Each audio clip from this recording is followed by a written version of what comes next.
Our ABC 17's digital content director, Matthew Sanders, and Marissa Hollowed are live from our election board in our newsroom tonight. They're following multiple races throughout the state and have the breakdown for us. Megan and Lucas, good evening, guys. It's great to be here in the ABC 17 newsroom. Absolutely. Matt Sanders here, who is the digital content director. Matt, That's you me. Are in charge of putting all of this together for us. Right. And we're going to break down the 2024 voter guide, which we have here. So if you'll explain to our viewers how they can navigate the website to get the kind of information they need tonight. Right. Let me go back out one. We'll go to our voter guide page. And so here you see our voter guide. We'll talk a little bit more about our editorial approach to the election here in just a minute, but you have all kinds of resources here. Voter resources, and keep in mind this voter guide will also be good going into November, but you have things where you can see what's on your local ballot, you can register to vote, you can see what races are in your particular area. We've got interactive graphics, which are really nice. This one is kind of neat. It shows you presidential election history, which of course in Missouri is very interesting. We've got more of those. Now, going back to our voter guide page, we also have some information about each candidate. Of course, the polls have closed by now, but say for some reason you didn't vote in today's election and you want to know about the person who won, or maybe your candidate didn't win and you want to end up knowing about the person who won. We've got resources here for you to do that. We also, if you scroll down the page in particular, you will see that we have some stories on the different candidates and the different races. Let's just click on the Kehoe story. And you can see we have a story about Mike Kehoe, what he's been doing today, what the race means for him, etc. And we also have an interview with him that's embedded into the story. So you can get all these resources just right there. And like you said, Matt, I mean, if you didn't get a chance to look at this before today's election, all of this information is going to be here that you can use for November. Right. And that's an important thing to remember, is that tonight's a primary. This is not it. Some races will be decided tonight because maybe only one party fielded candidates, but this is a prelude to the big November election that's going to be coming up. Of course, we all know about the presidential race on that, but there are going to be county races. There will be state races. So this voter guide will stay active. We'll be updating it throughout. Now, let's look at some election results as well while we're at it. As you can see, we also have, let me go back and show you how I got there. Up on the menu, if you click on this little menu here, you'll see right above the voter guide, you'll see election results. These are also available from the voter guide page and from our home page. But you can see where we are in certain races. Of course, it's very early in the night, very few numbers have come in. But if you look here, we're starting to see them, and we know how quickly this changes. Right. This will be updating throughout the night. You'll want to come back here a lot because we have this set up to update real time. As soon as these numbers with the state races are reported to the state, they come through and they're reported on our website. So you'll see that we kind of prioritize the state races. These are the ones that are being watched throughout the state and carry a lot of policy implications. Here you have U.S. Senate. Lucas Kuntz, with the few votes that are reporting, has a pretty strong lead in that one. He's, of course, looked at as the favorite in the Democratic Senate primary.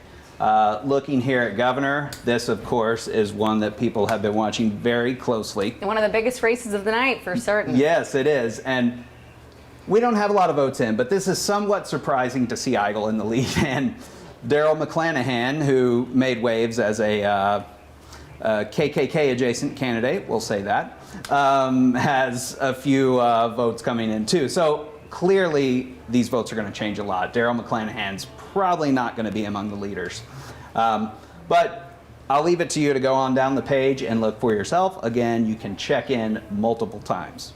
And I think, Matt, another thing to mention is when we're talking about elections, there's a lot of misinformation on the internet. We have these deep fake videos, AI, a lot of stuff out there, but ABC 17 takes a very deliberate and very careful approach to covering elections. So if you'll kind of, highlight some of the ways that ABC 17 tries to be transparent. Sure, absolutely. Like Marissa said, elections are rife with misinformation these days. We see it every day. So we have, for our viewers and for our readers online, we have created this editorial approach to the election. So of course this counts for the primary and the general elections. But basically we want to explain to you all how it is that we're covering, who we get our orders from, how we decide what we're going to cover, that sort of thing. So I'll tell you, we don't get our marching orders from some central cabal. Instead, we try to cover elections in a way that is honest and relevant to our local audience. And so, here we kind of explain some of that. I think are we going out to someone else? You know what? We are streaming right now on abc17news.com. We also have these little earpieces in, so we're hearing a lot of people not going talking. Out to someone else but Matt, yet. I think we can. Yes. Okay. So, earning trust through transparency is one of the top things that we are wanting to do, and that means that basically, when we cover elections, politics, any kind of issues, we want to make sure that it's transparent, that you know how we're reporting, why we're reporting. It's no big secret what we do. Journalism is not meant to be a secret. It's actually meant to be open and accountable. And that's how we try to do things. We want you to know what we are doing. That way you can ask us questions too. Okay, so why did you report about this particular race in this particular way? One question that people have had for us today is, okay, why are you putting so much into the Republican governor's primary and not quite as much reporting into the Democratic governor's primary? Sure. Well, a lot of that just has to do with politics in Missouri and the resources that we have at our disposal. But we try to focus on the races that are the most watched, the biggest. And so of course the governor race, the attorney general race, those are probably the two biggest races in the whole state. So that's a little bit of transparency there for you. I think something else that's interesting to point out, Matt, you showed us when you go to each individual story on the website. For example, the ABC 17 News reporters have interviewed many of these candidates, and on TV we have, a couple minutes at times, 5 minutes sometimes. Right. But it's ABC 17 News' policy to post that interview in its entirety online. So, another way to be transparent. We don't have, a 3-hour newscast to show you everything we'd like to, but the website is a great resource for that. And that's something that we've done. I pointed out the interview on the Kehoe story earlier. And that's something that we've done is when we interview political candidates, we post the entire interview online plus a transcript. So not only can you watch the video of the interview, but you can also read it in its entirety and, kind of get a really good picture of who this candidate is and what you need to know about him. Likewise, we also, this cycle, we tried to set some really clear election priorities. Okay. Here are the issues we know are important to everybody. Sure. And here are the issues through which we'll kind of create a lens through which we will do our coverage, right? So, of course, number one is crime. Which we've heard in many of these campaigns for this election cycle, that's one of the biggest topics that's being discussed. Yes, and when you look at polls of voters across the country, they will name crime as one of their biggest topics. And we didn't just kind of guess at this, right? This is research driven. Yeah. So not only do you have those kind of polls across the country, but we've done research in our market too. And that research tells us that our viewers, online, our readers, they are very interested in crime. And, you see it every day. Yeah. We sometimes have some violent crime issues here in mid-Missouri and in Columbia. We have shootings, that sort of thing. And people are really interested in knowing where those things are happening, how it's going to affect me. I mean, everyone's concerned about their own safety. Exactly. That's a given. It's a hierarchy of needs. Safety comes at the very bottom, which also ties right into the economy. Exactly. The other big thing that you'll find that voters this year are really concerned about is the economy. That's nationally, that's here in Missouri, in mid-Missouri, everybody's worried about it.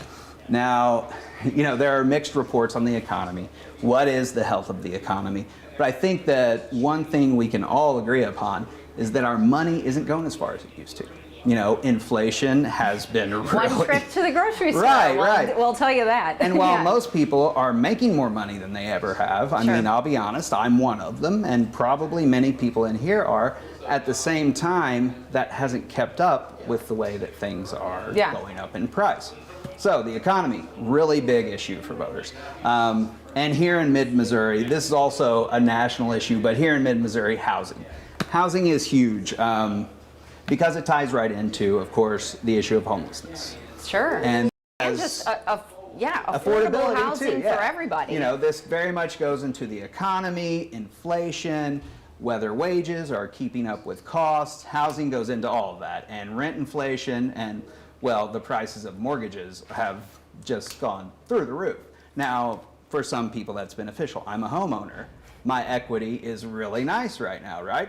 But if I'm maybe somebody looking to buy a house for a first time. Recently purchased a home. Ouch. There you go, right? Exactly. So, Yeah. you know, it helps some people, it hurts others, but it affects everybody. But yes, these are things that are a priority in our coverage. So that's, you know, we're trying to sort of cover the election through the lens of those issues. And of course, we want accurate and unbiased coverage. That's something we always strive for. It's even more important during a critical election. So, you know, we're avoiding stereotypes. We want to look at this through, you know, we want to look at election issues not just through one lens. We want to take it from several perspectives. We want to focus on actions and impacts rather than attitudes and intentions. We want to know really, okay, what have you done? What has it caused? As opposed to what are you giving lip service to? Say there's a lot of noise every election cycle. Right, exactly. And we want to cut through it, get to the real stuff. Get to the facts. Yeah. And then, of course, we want to be responsible with all of our coverage, and that also, in this very delicate election, has to do with how we cover race. And I believe that we're actually about to pitch out to somebody else. Is that right? Yeah. Okay. Yeah. Right now, we are going to go back to the studio to Megan Dragus for more news. Marissa, Matt, thank you so much for that. Now, mid-Missouri, the polls have been closed for about 51 minutes now. We currently have ABC 17 News reporters all across the state of Missouri, bringing you coverage of the state's primary elections. Now, our ABC 17's Nia Hinson is in Springfield tonight, while our ABC 17's Morgan Burish is in Jefferson City as they are following the Republican primary for Missouri governor. Our ABC 17's Olivia Hayes is in University City, and ABC 17's Gabrielle Tyner is in Columbia while they track the Republican primary for Attorney General. Our ABC 17's Effany Andre is in Columbia following the 50th House District Democratic primary race tonight. And our ABC 17's Allison Weaver is in the capital city, while our ABC 17's Mitchell Kaminsky is joining us in St. Charles as they both follow the 3rd Congressional Republican primary race. Now, we are also having ABC 17's digital content director Matthew Sanders and Marissa Hollowed live from our election board in our newsroom tonight. You just heard from them a little while ago. Now, tonight, we are going to go out to our ABC 17's Morgan Burish, who is joining us live from Mike Kehoe's watch party at Capitol Bluffs Event Center in Jefferson City. Morgan, you have been there in the building for a few hours now. What can you tell us, and how is that atmosphere tonight?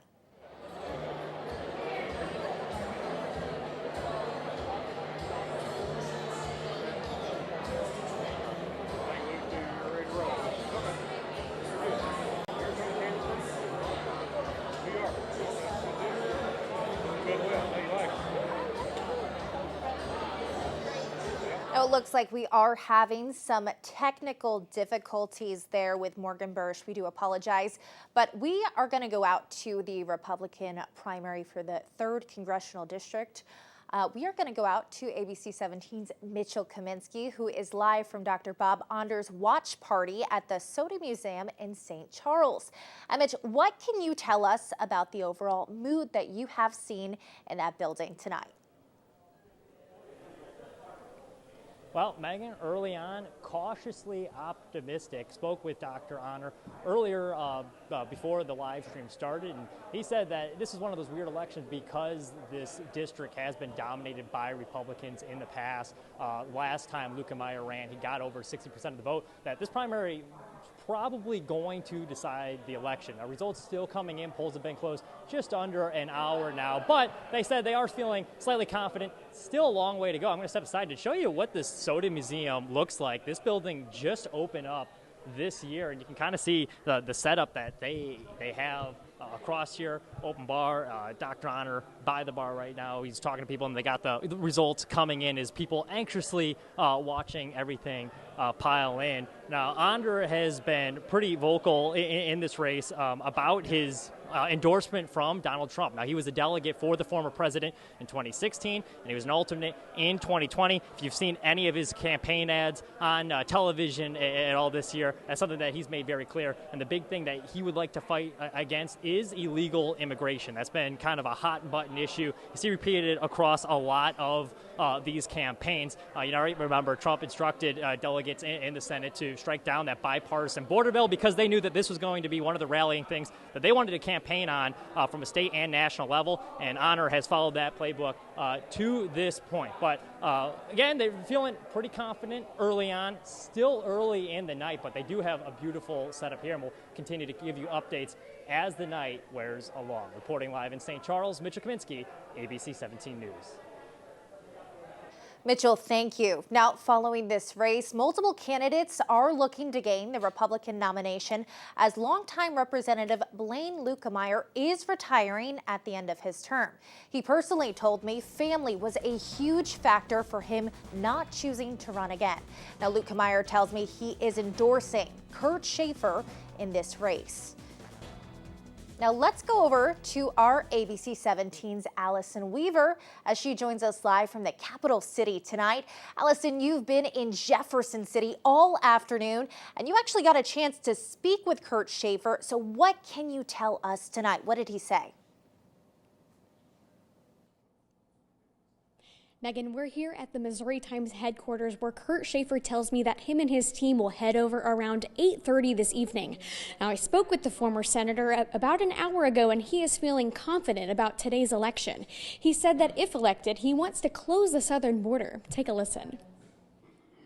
Well, the first thing we have to do is address the southern border. Not only do you have an immigration issue, but you've got a law enforcement and a crime issue. The Chinese fentanyl that's coming across the border and coming into all states, including the state of Missouri. I have a very good relationship with law enforcement. That's why I'm endorsed by the Fraternal Order of Police and firefighters and other public safety entities. But, they're all telling me they're seeing things now from the crime that's stemming from that southern border being wide open, that things that they've never seen before. That has to be addressed immediately. Now we'll continue to bring you updates on this race as the night goes on. Reporting live in Jefferson City, Allison Weaver, ABC 17 News. Allison, thank you. Now, a couple notes about Kurt Schaefer. He served as a state prosecutor and represented Missouri's 19th Senate District from 2009 to 2017. And again, current Rep. Blaine Luetkemeyer is endorsing Schaefer for that spot. Now, switching over to the Democratic primary for the 3rd Congressional District, we have two candidates to pick from on the Democratic ticket. Bethany Mann and Andrew Daley are both looking to get that nomination and face off against the Republican nominee this November. Now, in the 1st Congressional District Democratic primary race, current Representative Cori Bush is facing a strong challenge from St. Louis County Prosecutor Wesley Bell. Now, Bush has come under fire for her criticism of Israel's conduct in Gaza. In the Republican primary for Missouri's 44th State House District, two candidates are looking to be on the November ticket as current Representative Cherie Tolson-Reich has hit her term limit. Bryce Beal and John Martin are going head-to-head for the Republican nomination.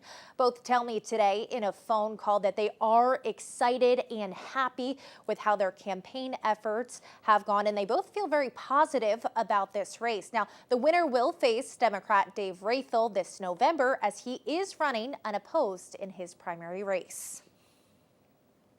Shifting over to the Democratic primary for Missouri's 50th State House District, Jeff Basinger and Greg Bush are both looking for a chance to take on Republican Joshua Blakeman, who is running unopposed in his primary race. Current Representative Doug Mann is not seeking re-election, citing mental health concerns, but he has endorsed Greg Bush. Now, tonight, our ABC 17's Effany Andre joins us live from Greg Bush's watch party at the Grind Coffee House in South Columbia. Effany, you have been there for a few hours now. What have you noticed now that the polls have been closed for just under an hour?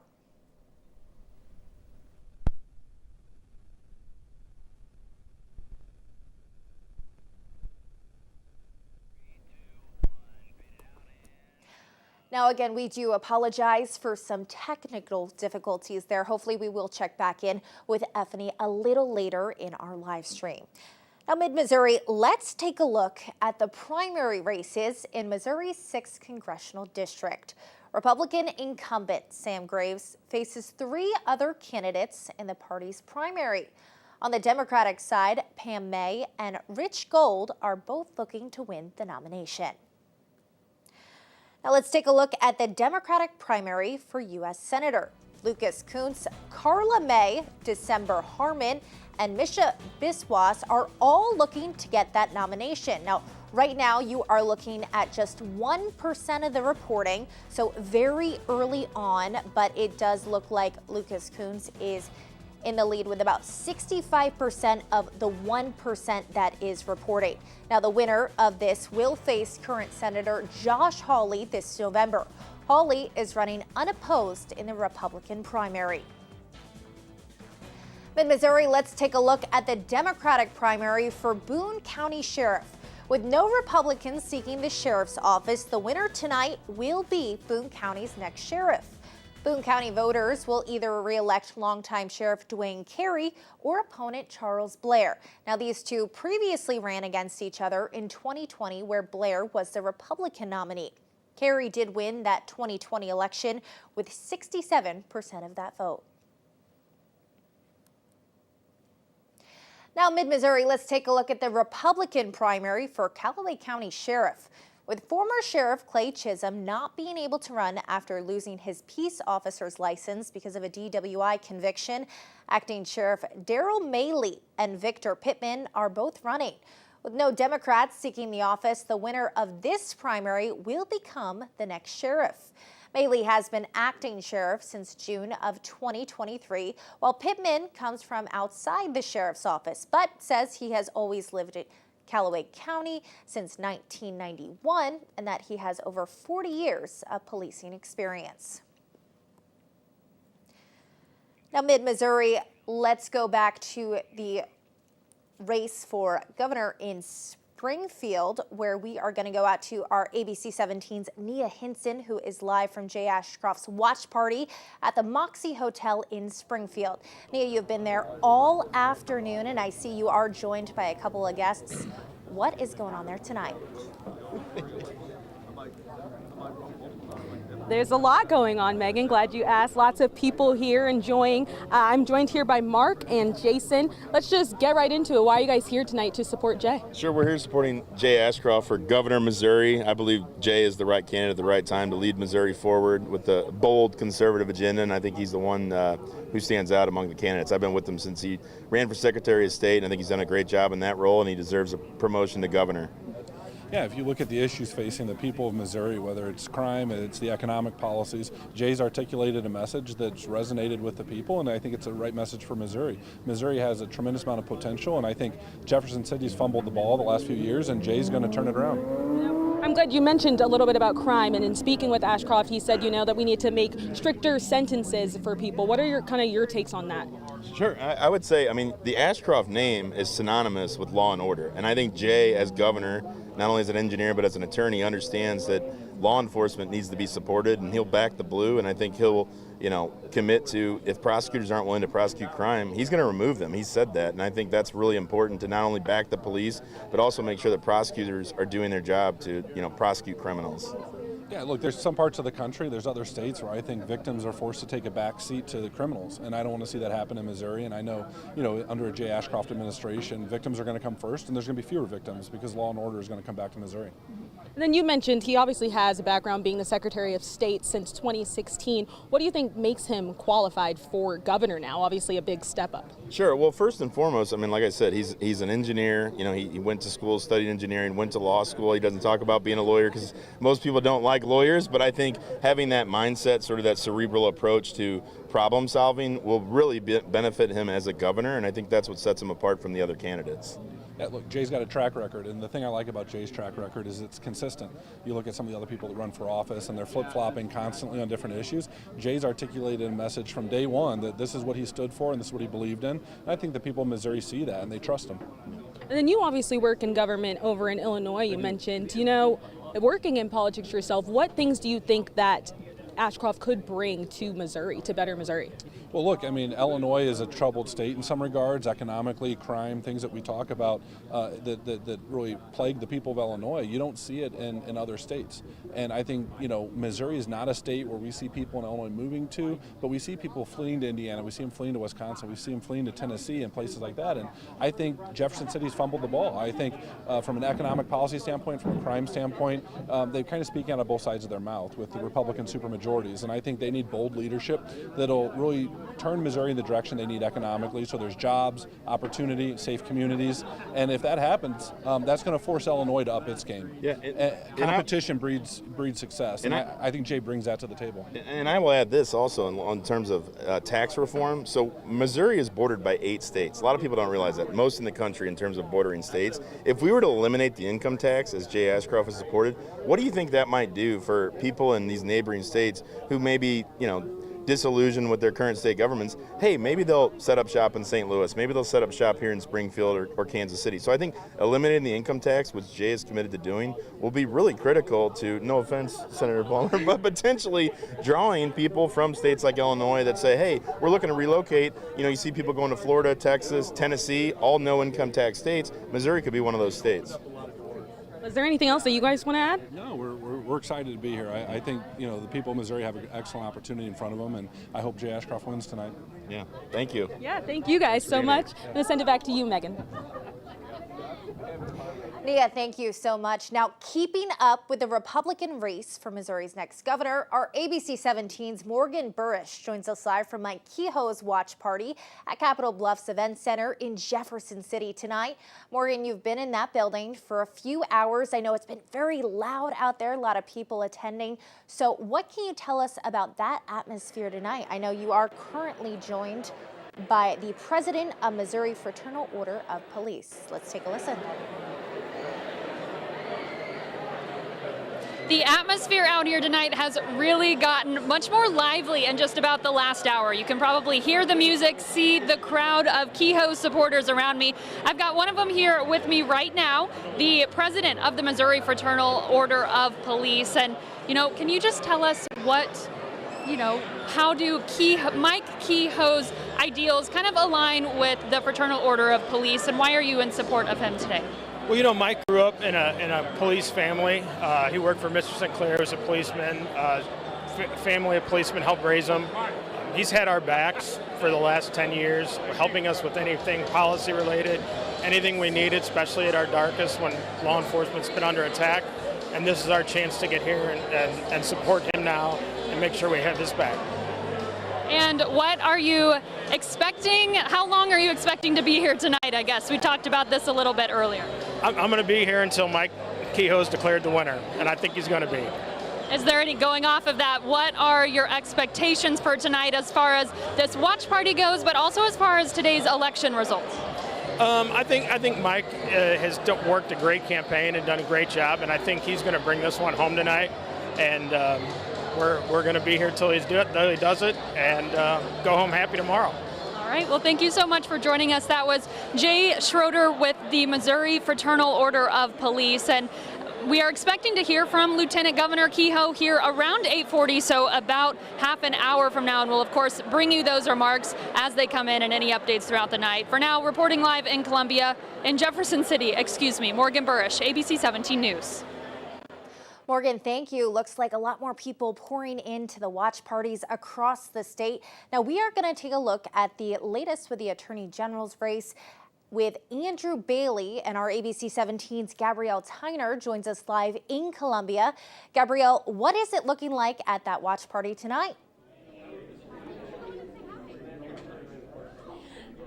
Megan, I've been here for, I want to say, goodness, about 4 hours now. And from when I got here to how it's at now, it's night and day difference. I'll step out of the way so you can just take a look real quick. So when we first got here, there was about no folks here, and now we're looking at a decent crowd that just continues to grow minute by minute, all out here supporting Andrew Bailey and watching as these election results trickle in throughout the night. So we had recently spoken to Andrew Bailey, ABC 17 did, and we wanted to see, and he told us that he believes the role of the Attorney General is the law firm for the state of Missouri, and that he continues to fight for justice for victims. And you know, just in this year alone, he has recovered $32 million in settlements and judgments for victims. And he is not only looking just at crime, violent crime, and property crime, he also has lawsuits against the federal government and the Biden administration. Now, he believes that he will want to increase criminal prosecution and during his time in office. And he says he is fighting to protect Missourians' money every single day. Now, I actually was just talking to one of his campaign managers, James Lawson, and he tells me that Andrew Bailey will be walking in this door just any minute, and we will have the opportunity to speak with him. Now, when I do, I will come back to you guys, and we will speak with him together. But for now, reporting live in Columbia, Gabrielle Tyner, ABC 17 News. Gabrielle, thank you. It looks like about 2% of those votes reporting in there. Of course, he is going up against attorney Will Scharf. He's the first time running for office. Scharf is an attorney for former President Donald Trump. Now, in Cole County, voters were tasked with picking between two candidates for county assessor. Current assessor Chris Estes is facing opposition from Tim Theroff. Estes has been the Cole County assessor for 4 terms, but in recent years has clashed with Cole County commissioners over property tax assessments. Now we are looking at the Democratic primary for U.S. Representative of the 4th Congressional District of Missouri. Jeanette Cass and Mike McCaffrey are looking to win the party's nomination to face Mark Alford on the November ballot. Now, current Republican incumbent Mark Alford is not facing any opposition in his party's primary. In Columbia, voters were asked to weigh in on the city's capital improvement sales tax. Now, voters were asked whether or not to extend the tax for the next 10 years. Now, if approved, this sales tax would fund things like infrastructure projects as well as money toward the police and fire departments. Now, the city estimates this tax would generate around $80 million for those projects over the time span of 10 years. The current capital sales tax is set to expire in December of 2025. Now, voters weighed in on State Constitutional Amendment 1, which, if approved, it will create a property tax credit for child care providers. Right now, you are looking at the results, just 1% reporting so far, but so far 54% have said no to not approve that proposal. This amendment, though, saw support from both major parties. Voters were also asked to decide on State Constitutional Amendment 4, which would require Kansas City to spend more money on police if voters approved it. Now, again, just 1% reporting, but 57% of voters, just over 15,819 votes currently right now, are saying yes to that proposal. Now, our ABC 17's digital content director, Matthew Sanders, and Marissa Hollowed are live from our election board in our newsroom tonight. They're keeping track of multiple primary races throughout Missouri and have the full breakdown for you. Marissa, Matt, how's it going out there? Hey, Megan, thank you very much. That's right. We are live in the newsroom with this big, fancy election board. And Matt, we're seeing a green. That means one of these races has been called. We are. Ding, ding, ding. Winner, winner, chicken dinner.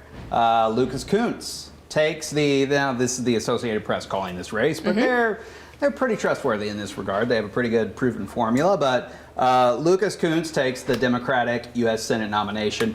That was not a surprise for anybody, really. Just political watchers, observers saw that the party really got behind Kunce.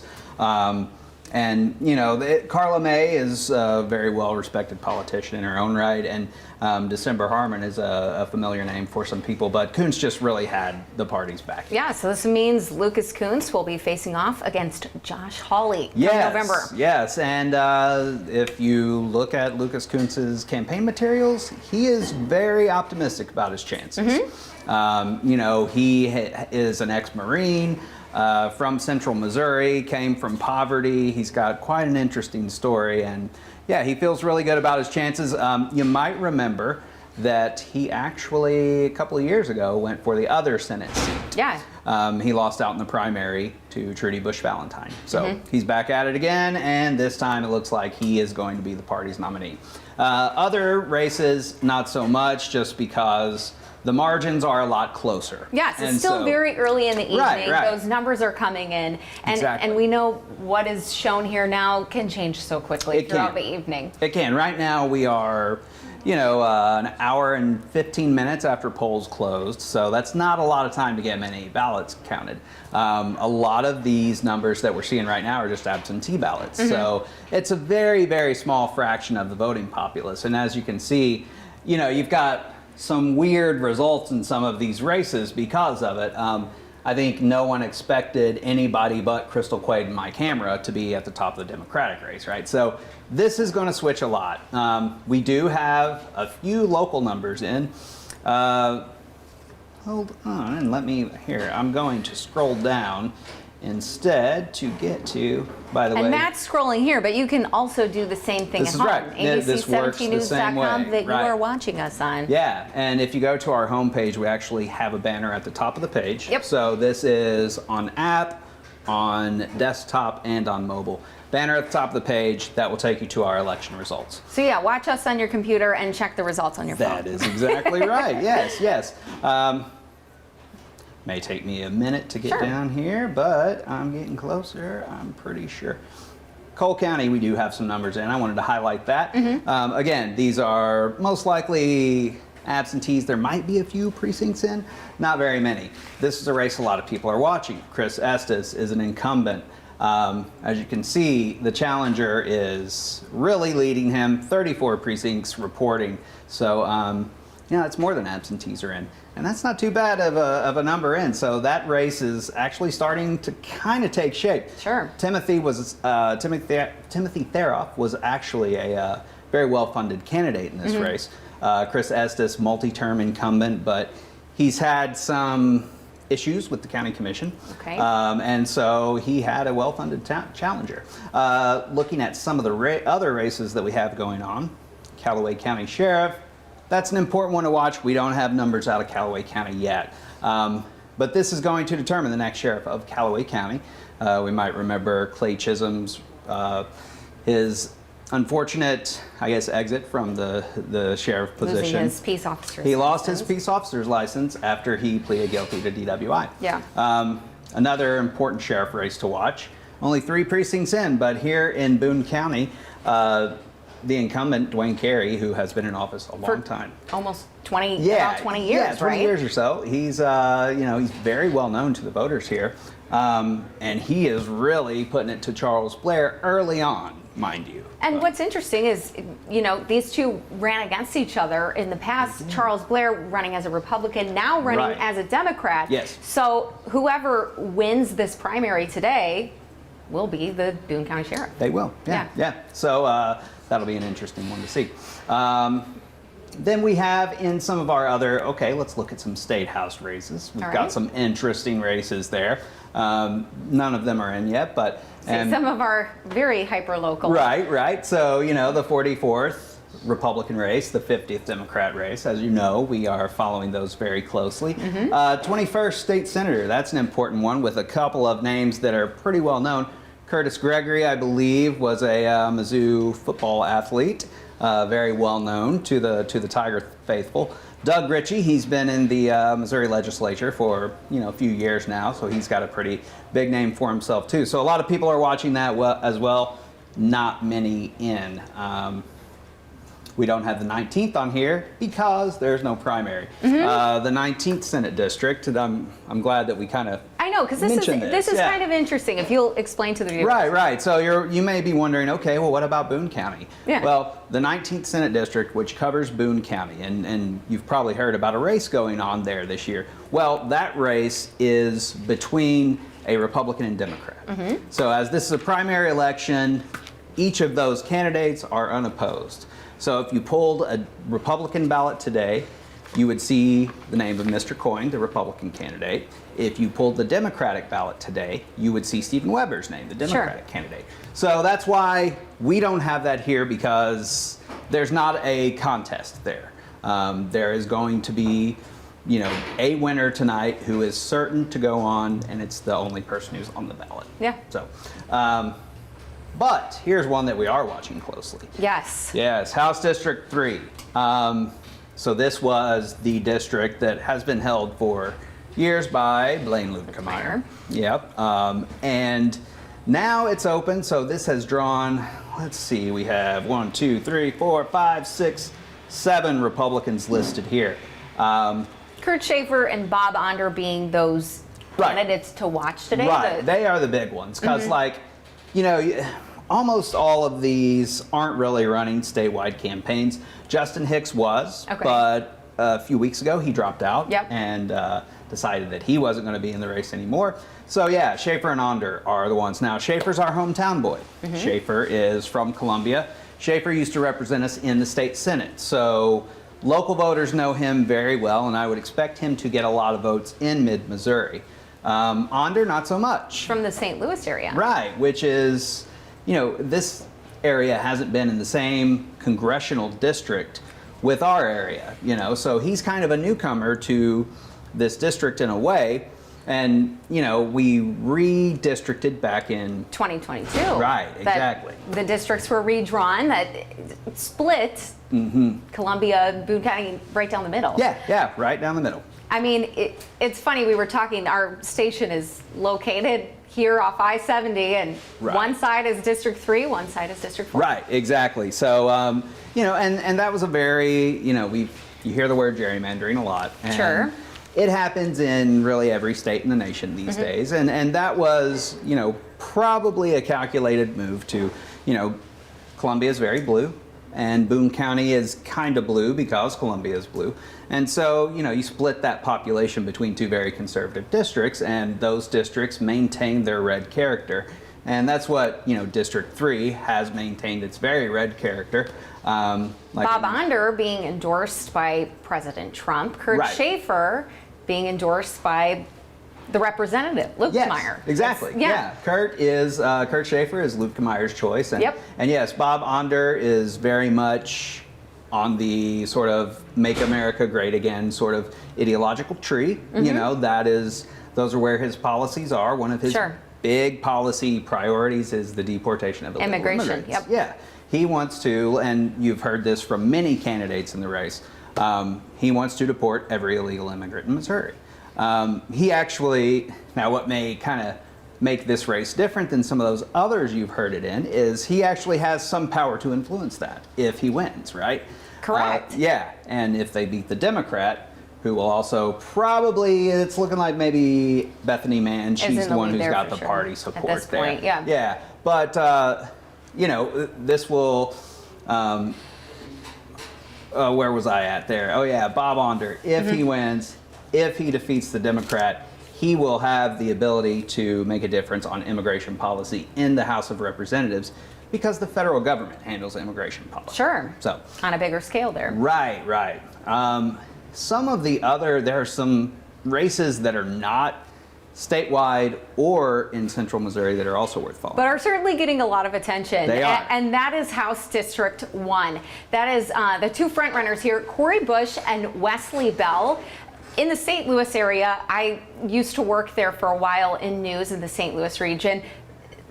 that is what everybody's talking about there right now. Cori Bush, of course, she was elected into this position for the first time back in 2020. She beat out a longtime incumbent, Lacey Clay. Yes. So this was a Democratic incumbent. Yeah. So this was a big deal. However, lots of pro-Israel groups have been funding campaigns to support her opponent, Wesley Bell, who is the St. Louis County prosecutor. Right. And there has been so much money that has gone into this race in particular. And I know this is one that nationally is getting a lot of attention too. Yeah, well, and as you know, Cori Bush she's actually got some pretty good play nationally. She's got recognition of that name. Part of the squad, as the it's infamous called. squad, yes. Which whatever you think about the squad, you know their name. You know who they are. But as you mentioned, she's very progressive. Her criticism of the Israeli war in Gaza has really made some people upset, and And it is worth mentioning, though, that some of those same groups that are supporting Wesley Bell in this case also supported Jamal Bowman. Opposed, Jamal Bowman's campaign, and he lost his primary in New York, another squad member. Exactly. So really, for this, Cori Bush is, I guess you could say, kind of in a political fight for her life. She is. She certainly is. And, there have been other scandals around her campaign and her time in office that, of course, Bell has really been able to play into. Those longtime Missouri political observers will also recognize the name of Maria Chappelle-Nadal, but she early on, I think, decided that she wasn't really in the race and didn't really put much into it.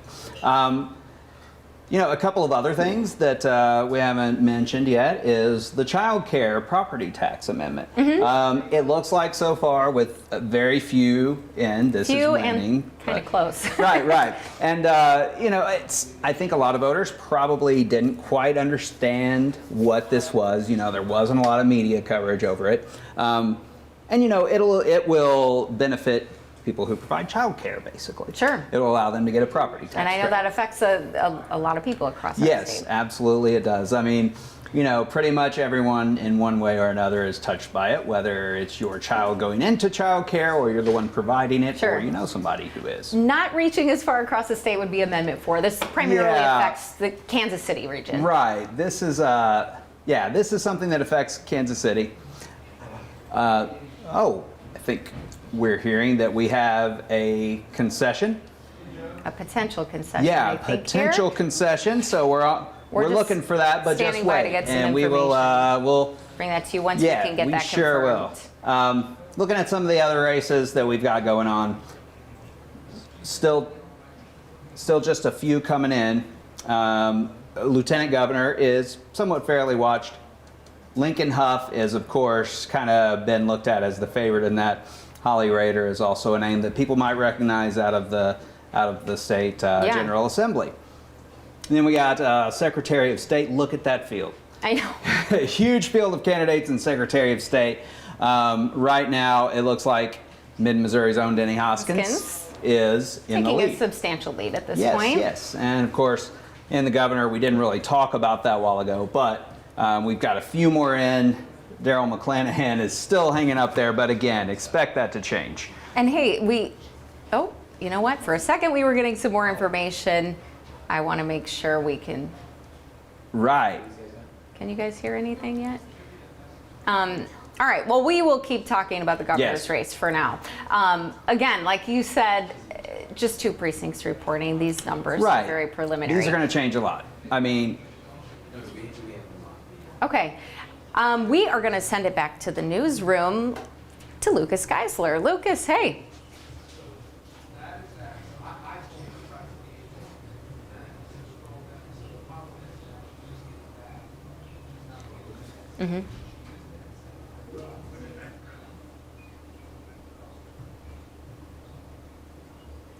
From within the party.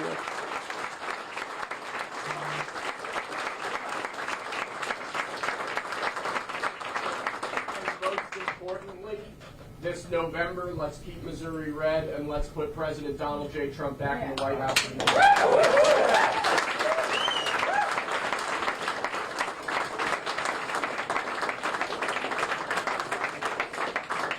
certainly the end there of Will Scharf's remarks. Man, it looks like he maybe might be making his way over to reporters. Let's stay with this for just a second. See, he might be going there to Olivia Hayes reporting for us there. All right, let's listen to this as they get set up. Will Scharf. Did you want to do a quick? There we go. I'm happy to do whatever you want. Okay. Or nothing. Or Yeah, go for it. All right. Okay, all right, guys, I'm here with Will Scharf. Will, you just did concede this race to Andrew Bailey. How are you feeling about that right now? Well, I'm obviously not too happy about it, but as I said during my concession speech, I talked with General Bailey. He was gracious, he was generous. He couldn't have been better about it. He has my unqualified support in this general election. I think it's really important that we keep Missouri red. And speaking personally, I'm just deeply humbled by the trust that so many Missourians placed in our campaign. And what was the driving factor for this decision for you guys tonight? I mean, it's still about an hour and a half after the polls closed. Decision Desk HQ called the race. Decision Desk has never been wrong. As we were watching results come in, we had a pretty clear picture of what a positive results would be in many of these counties, and the results didn't reflect that. Andrew Bailey ran a heck of a race.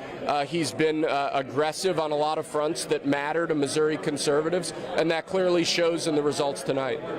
And you said in your speech that you're not going anywhere. Do you see yourself running for another state office in the future?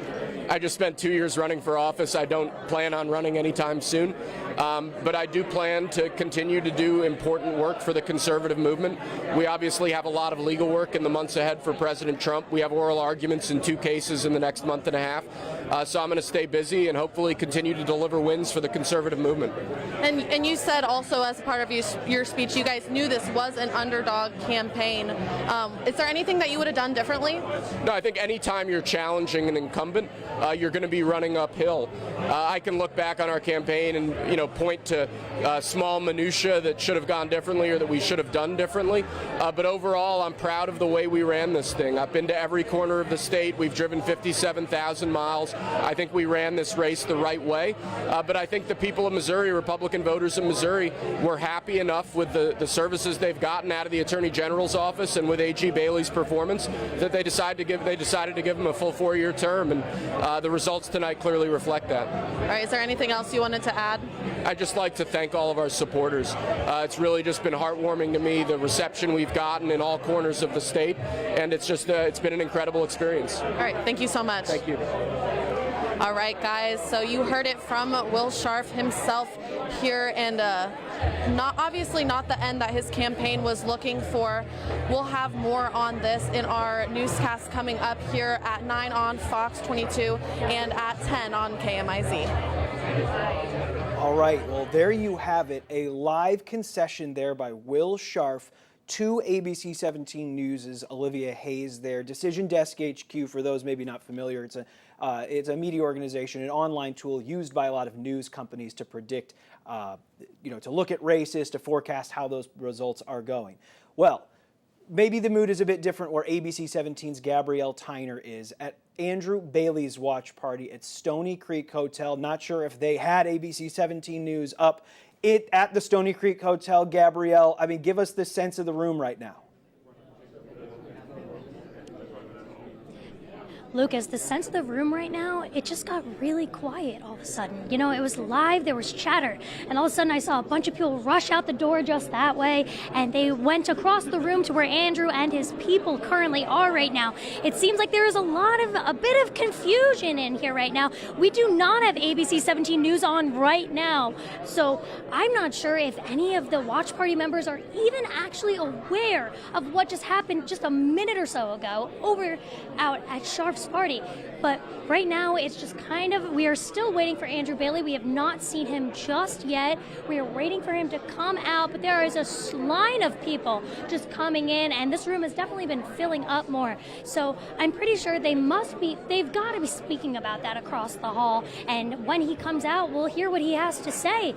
I wonder, I wish he was out here to come tell us, but he'll be out here momentarily to talk to us and let us know what the situation is and what we can kind of know in this real time. So for now, I'm going to let you guys go back, but when he does come in this room, I will make sure that we are here to tell you about it. But for now, reporting live in Columbia, Gabrielle Tyner, ABC 17 News.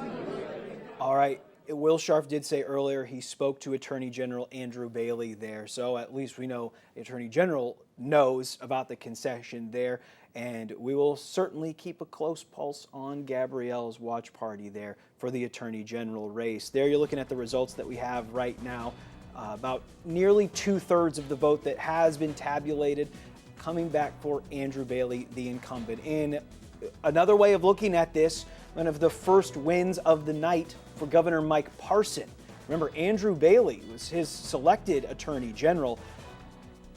We'll see how some of his other endorsements go throughout the night. Let's look at the Lieutenant Governor race right now and where we're at on this. 3 well-funded candidates in this one: David Wassinger, Lincoln Huff, and Holly Rader. You see Wassinger in with a slight lead over State Senator Lincoln Huff in this race. So another one we'll definitely be watching closely on that one. On the Democratic side of the nomination, State Representative Richard Brown coming in with 2/3 of the vote right now over Anastasia Size. Representative Brown looking for the Democratic nomination there. For the Secretary of State, the Republican nomination, 8 candidates in this race. State Senator Denny Hoskins, who represents a district on the western end of the Mid-Missouri viewing area. Those folks in Johnson County, parts of Saline County as well. State Senator Denny Hoskins with the lead over Shane Scholler, the Greene County Clerk, and Judge Mike Carter.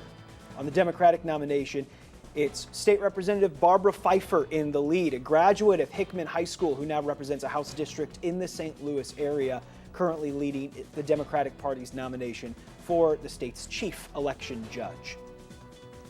State Treasurer Vivek Malik, currently in the lead, 42% of the vote. Another Parson appointee looking for his first election win with a commanding lead right now over State Senator Andrew Koenig, House Budget Chair Cody Smith also in there, and Lori Rook as well, also in that race for State Treasurer. But Vivek Malik, another Parson appointee looking to hold on to his seat there, and just with these results in 7% in, he is doing so right now. Let's go back to the digital desk with ABC 17's digital content director Matthew Sanders and Marissa Hollowed live on our election board. Marissa, Matt, I mean, this is what live TV is all about, having that Will Scharf concession speech. How about that? A seeming decision that we have right now in the very expensive, very contentious Attorney General race. Yeah, and Lucas, I mean, this is the part of the night that really starts to get exciting. Those numbers are coming in. To see that concession live and then speak to Scharf right after that. And I think it was even great that, and it really speaks to how quickly information can pass when you're doing it live. But you know, I thought it was really interesting that many at Bailey's camp didn't even realize. Yes. You know, they had no idea. They need to turn on ABC 17. They do, and especially ABC17.com. Yeah, we're the only ones doing this, as far as I know. So. You know, there's that. Yes, all right. And our primary job for you is just live tracking all these results as they come in, which you can do through our website at home too. You can check throughout the evening, tomorrow morning.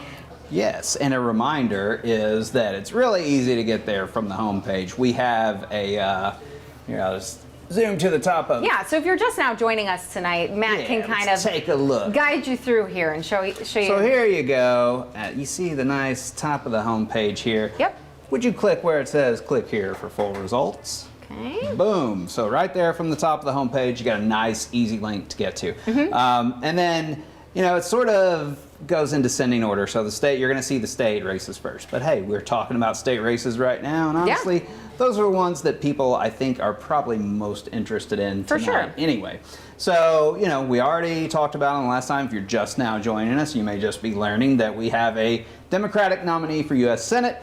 We know who's going to be facing Josh Hawley. Lucas Kunce. Yep, it is Lucas Kunce. He's back again. He was in the Senate race last time around. Did not win the Democratic nomination, lost to Trudy Bush Valentine, but he's back. So we will see a pretty interesting race there in November.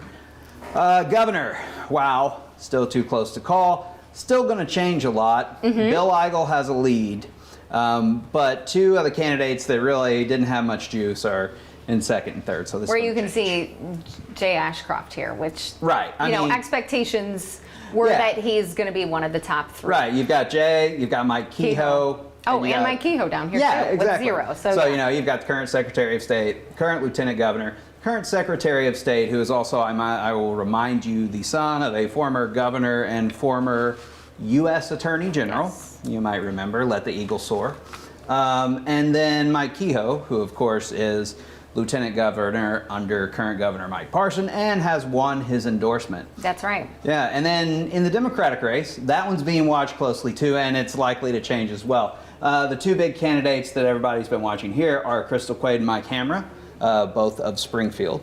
And of course, Eric Morrison has quite a few votes now, but we're going to expect Hamra to rise up there. Definitely. And it's going to be a close one between those two, probably. And I mean, the governor's race is arguably the biggest race that most people across the state are watching. It is. I mean, something that is interesting, if you have seen all of the political ads running lately, Bill Eigel, Jay Ashcroft, and Mike Kehoe all say that they are endorsed by President Trump. And I think this is something that's kind of confusing. I mean, Matt, you've mentioned online, some viewers have been asking, how is that possible? How could each candidate be endorsed by Donald Trump? Right, yeah, and you know, just because you endorse one candidate doesn't mean you can't endorse another. Yeah. You know, I mean, an endorsement is really just saying, hey, I like this guy and I think you should vote for him. Yeah. Right? So basically what Trump did in this case was he saw three candidates that he liked, their policy positions,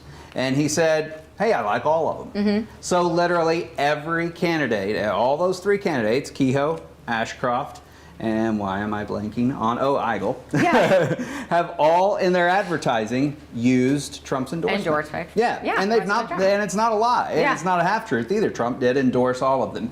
You might remember something similar happened in 2022 when Eric. Yes, Trump endorsed Eric. Yeah. He endorsed Eric in the Missouri Republican primary for Senate. Well, we had two Erics who were the front runners, Eric Schmidt and Eric Greitens. Of course, Eric Schmidt is now the senator. Correct. So yeah, Trump sometimes will hedge his bets in this way. So that's why you may see multiple candidates in a race saying, yeah, I'm Trump's candidate, because they are. Because they actually are. Yeah. And I mean, some of the big topics that are being discussed, immigration is one of those top ones. Yes, and immigration, and you know, I'm glad you brought that up, because that could be a big part of why Trump endorsed all three candidates. Sure. Because all three of these candidates are hard on immigration, and all of them say they want to deport all illegal immigrants from Missouri, which is very much a Trump-like position.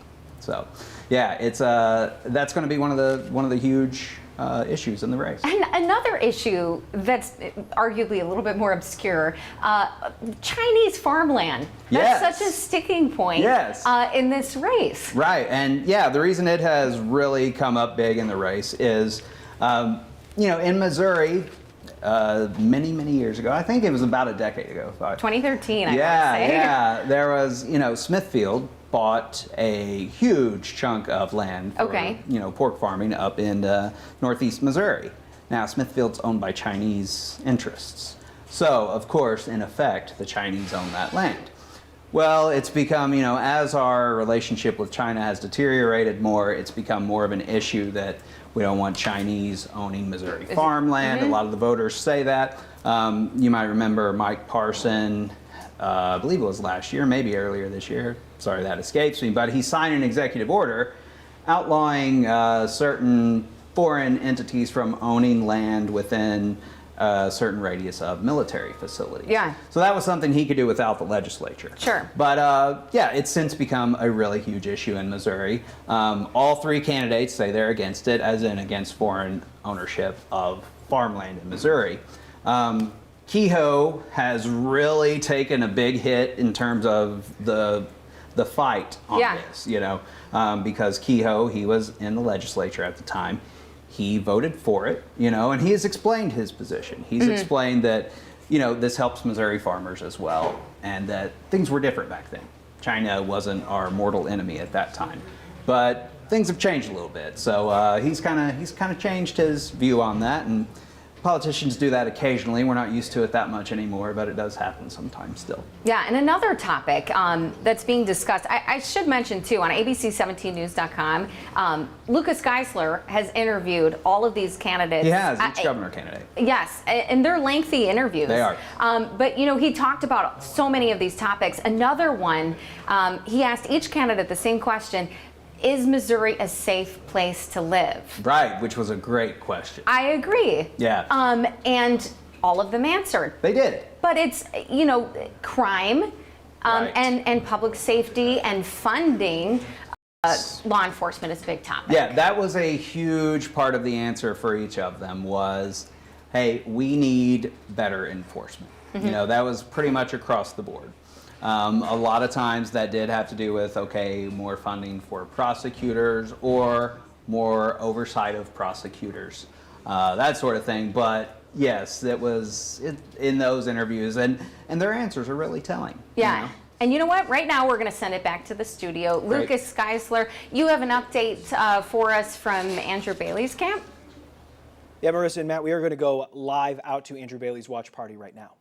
The people of this state and delivering transformative, conservative change. Let's do it, Missouri! Let's go!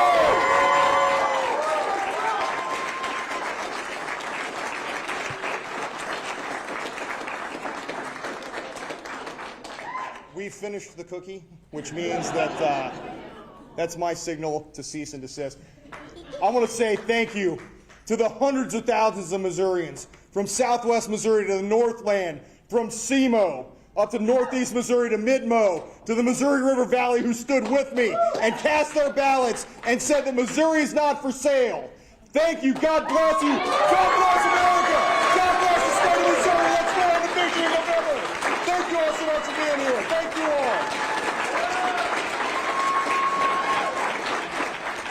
There you see Andrew Bailey, the state's attorney general, with his family, right now leaving the stage. Of course, maybe a bit of lawyer talk slipping in there with the cease and desist in there as well, but that is Andrew Bailey now walking off the stage as the likely Republican nominee for attorney general. He will face Elad Gross, an attorney from the St. Louis area, in November for a 4-year term for that attorney general spot, as he is leaving there the Stony Creek Hotel conference room there. You can see Jay Atkins over his left shoulder there. Jay Atkins, an attorney based in Columbia, worked in the Attorney General's office, ran for Columbia School Board, maybe some of you remember as well. But you know, a big night, and maybe one of the first, especially for what I would say is a big night for Mike Parson, the governor of the state of Missouri. He's appointed a lot of people in their current roles to their jobs. Some of them have won election, thinking of Mike Kehoe, lieutenant governor right now, but got his start in that spot because of Governor Mike Parson. Andrew Bailey is another one of those Parson appointees. And so this election is a big part of how voters feel about some of those choices. Andrew Bailey, in this instance, surviving a very expensive and very contentious Republican primary with Will Scharf in this election. And now he leaves that stage in Columbia, likely the Republican nominee for Attorney General. Of course, we have lots of other races to get to as well, not just at the state level, but also in the U.S. Congress. It's House District 3, which represents a district from mid-Missouri to the St. Charles area, where Bob Onder and Kurt Schaefer are the two leading candidates. Kurt Schaefer from Boone County, Bob Onder from St. Charles County. Let us turn to ABC 17's Mitchell Kaminsky, who's live from Bob Onder's watch party at the Soda Museum in St. Charles. Mitchell, you have been in St. Charles all afternoon. What can you tell us about this race? Well, Lucas, spirit's still high here, despite the fact they're down early. You can see they got the results here. They've been monitoring. Just under 30% of the votes been reporting, and from the results that they have here, they're down early in this race, but still a lot of time to go, so cautiously optimistic. I was talking to Onder earlier, and they believe that this primary race is going to decide who gets the seat. The hard part is over, the campaigning. Now it's the easy part, just sitting back and waiting. Now, he is a seasoned vet when it comes to these campaigns. In fact, he did make a campaign stop. Earlier today, they went to the First Baptist Church at St. Louis, the Lake St. Louis, I should say. And he says that's a polling location that he's been working at for 22 years now. Now, I asked him if that was just volunteering or election judging. You know, election judging, something I always wanted to do in high school to get out of class. He said, no, that's actually just from all the campaigns that I've been doing over time or volunteer work, just going to that location. So about 22 years. And as I mentioned, no stranger to running these types of campaigns. He ran for the Missouri House, in a seat that he won back in 2007. He was there till 2008. He then left the state legislature, decided to make a run for U.S. Congress. In fact, it was this seat he went against Blaine Lukemeyer. That was back when it was Missouri District 9. Lukemeyer ended up winning that race. They since put it down to 3 districts. Now he's taking another crack at it here tonight.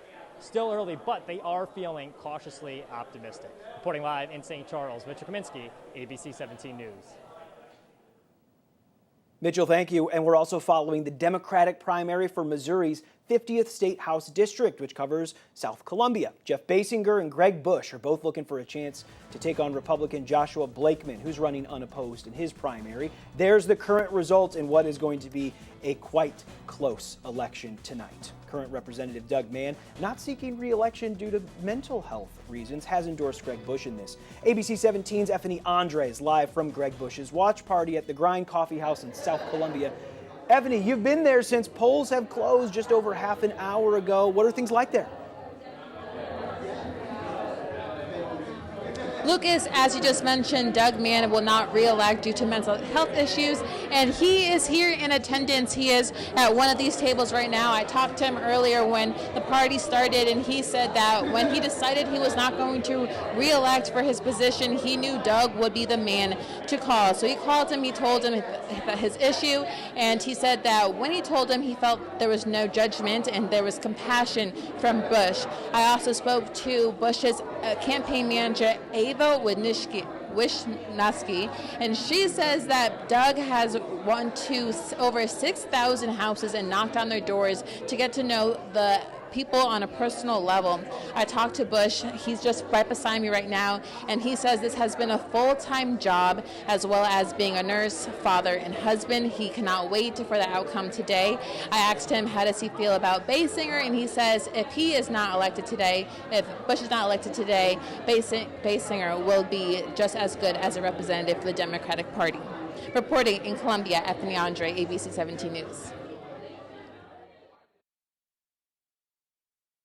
Digital Content Director Matthew Sanders and Marissa Hollowed are live from our election board in the newsroom tonight. They have been keeping a close eye on the primary races around Missouri all night. They have the breakdown. Yes, we have. Thank you very much, Lucas. Matt, we are seeing some more winners here across. Some new numbers coming in. So for Missouri U.S. House District 6, Sam Graves is taking this. Real quick, let me refresh this to make sure that we've got all the latest numbers. Yeah. Great. So in 6, which of course covers part of mid-Missouri, the northern part, we've got Sam Graves. We expected this result, but he really, really won. 75% of the vote there. 31 precincts reporting, so a lot more coming in, but there's no way that anybody's going to overcome Sam Graves, who of course is a longtime incumbent in that seat, very politically connected family in Missouri, especially in North Missouri. So then we also have District 7. Yeah, in District 7, Eric Burleson is the winner. I think that also was no big surprise. Eric Burleson is a very well-known Missouri congressman, and yeah, he has a lot of support. Going down, Jason Smith. Jason Smith, same kind of thing. No real surprise here. Yeah, strong 82%. incumbent. Yeah, I mean, you got a strong incumbent congressman, Southeast Missouri, very conservative area down there. And actually, Jason Smith he's gotten to where you'll see him pretty regularly on like Fox News and things like that. He's gotten a big national profile. So, all right.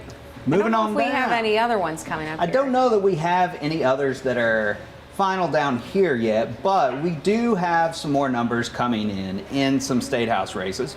So we'll look at some of the ones that maybe have a few more numbers in yet. On my board here is kind of messing with me. We mentioned Curtis Gregory and Doug Ritchie's race earlier.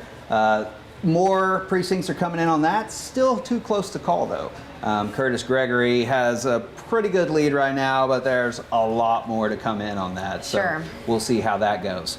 Some of the other interesting, we've got some local races that are still not in, but we do have some that are in. I know that in Cole County, once I get there we go. There we go, assessor. Yeah, one of the only contested races on the ballot in Cole County in the August election was the Republican primary for assessor. And we had mentioned this a little bit earlier, but Chris Estes, the incumbent, he's clashed with the county commission a little bit sometimes, and so he ran into a very well-funded challenger in the primary, and it appears that he's lost because all the precincts are in and he got 60% of the vote. So Sure. We've got some more local counties that we're getting some numbers in on. Cooper's an interesting case here because you will have a commissioner selected tonight. There are no Democrats who are running for that commission seat. Same with Cooper County Assessor.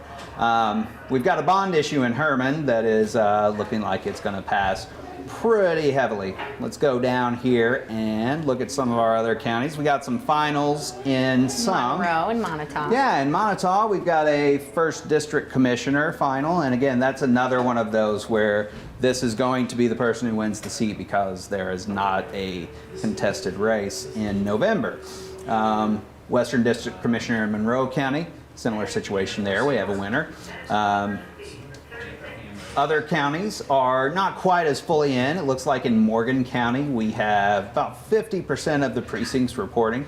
Incumbent Sheriff Norman Dills has a really good lead there, so it's looking like he's probably going to take that. Sure. We have a lot of sheriff's races on the ballot this year, though. That was just one of them. Here, I'm going to actually go through here so we can highlight some of the others. Sure. Pulaski County is one. And in Pulaski County, we have a winner there. We have Stacy Ball. If I remember correctly, Pulaski County was one of the counties in which there was no incumbent. So yeah, there are a few counties in which we're getting new sheriffs this time around. We have a sheriff selected in Randolph County. Andy Boggs. Andy Boggs will be the sheriff there. Likewise, we have commissioners selected too. This is also another case where there are no Democrats in those races. So Randolph County, you're finding out tonight who a lot of your elected officials are going to be for the next, well, for the most case, 4 years with most of these jobs. You got a coroner, Charles Peel. Higbee Area Fire Protection District very much supported their bond issue. Yeah. So, 80%. Yep. So those are some of the results that we have in right now. There are more that will be coming in throughout the night.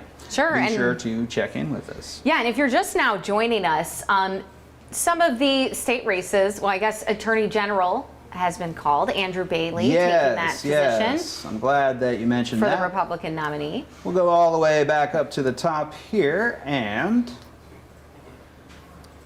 where are you? There we are. There we go. Andrew Bailey. Now, while AP has not called that race yet, Scharf has conceded. Yeah, we actually were there at Scharf's watch party, and he yeah. conceded live on the air. Yeah, I believe we're 17. probably one of the first that actually reported it. So, yeah, in fact, when we went to the Bailey party, a lot of the people there weren't even aware of it yet. But we were lucky enough to then get Bailey's acceptance speech after that. So, good night for Andrew Bailey, the incumbent Attorney General. He has won his first election as Attorney General because he had been appointed. So, that's a big night for him. He was one of a few candidates who was endorsed by Governor Parson because he was part of the Parson administration. Another one is Vivek Malik, the treasurer. He has a pretty strong lead there. Definitely. There's still a lot of voting to come in. AP hasn't called that yet, but I wouldn't be surprised if they call that soon and for Vivek Malik.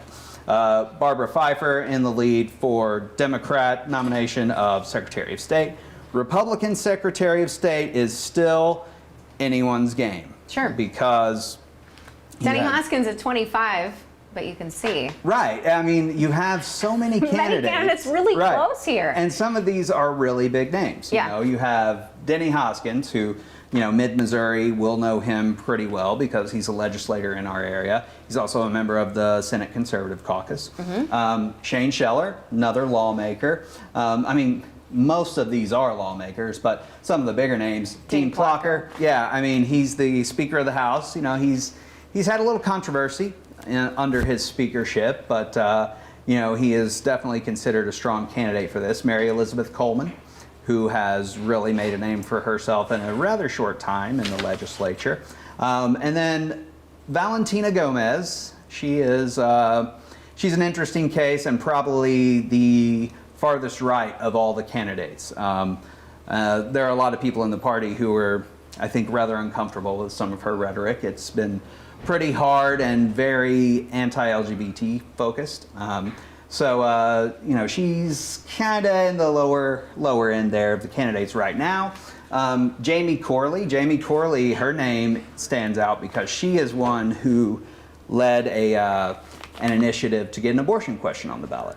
It's not the one that is likely going to be on the November ballot, but it was an abortion question, which was interesting. She's a Republican pushing for a question to roll back Missouri's abortion prohibition. Then Adam Schwarden, another state official that people would recognize. Some of the other state races that we have right now, of course, this one is going to be We're getting close. some new updated numbers here, Right. too. Yeah, this is, for those of you who were with us earlier in the night, we saw some kind of strange numbers in this. Daryl McClanahan, who you might remember, made waves for his association with white supremacists and the party's attempts to get him off the ballot. Early on, he was one of the leading candidates. We knew that wouldn't last, and sure enough, he's fallen down to 1% of the vote as more votes have come in, and we're starting to see that three-way race develop. Yeah, so at this point, with 11 precincts reporting, Mike Kehoe, 41% of the vote, Bill Eigel, 30%, and Jay Ashcroft at 24%. Right, and you know, going into today, the latest polling basically showed Ashcroft and Kehoe neck and neck. It was kind of anyone's race, with Eigel really coming up strong behind them, you know, starting to give them some actual trouble. Sure. Yeah. Only time will tell this evening. That is right. Absolutely. And then we see here on the Democratic side, Crystal Quade taking a pretty heavy lead at this point. Yes, absolutely. Crystal Quade, and my camera will expect him to go up a little bit more there. Sure. Yeah. Now, I believe it's probably time for us to go to our newscast. Look at that, 9 o'clock. So we appreciate you joining us on ABC17news.com, but we do want to encourage you, turn on your TV or watch our... If you keep this stream going, we'll also switch over to the newscast, but you can also turn us on TV. Put us on all your platforms. We appreciate your it phone, either your way. computer, TV. That's right. We've got you covered tonight. Thank you so much for joining us on this election evening. Thank you. All right. Ryan, switch us over. Here, let's just step down. I'll switch us over. Bye. No, I wasn't say that. Switch us on over. Here. No, that's right. I got Yeah, it. at a certain point, the AP gets ahead of the Secretary of State's site.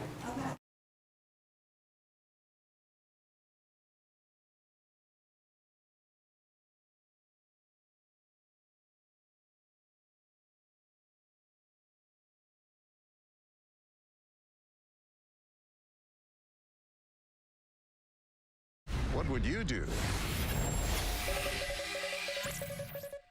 She joins us live from Jay Ashcroft's watch party at the Moxie Hotel in Springfield. Nia, how is the atmosphere there right now?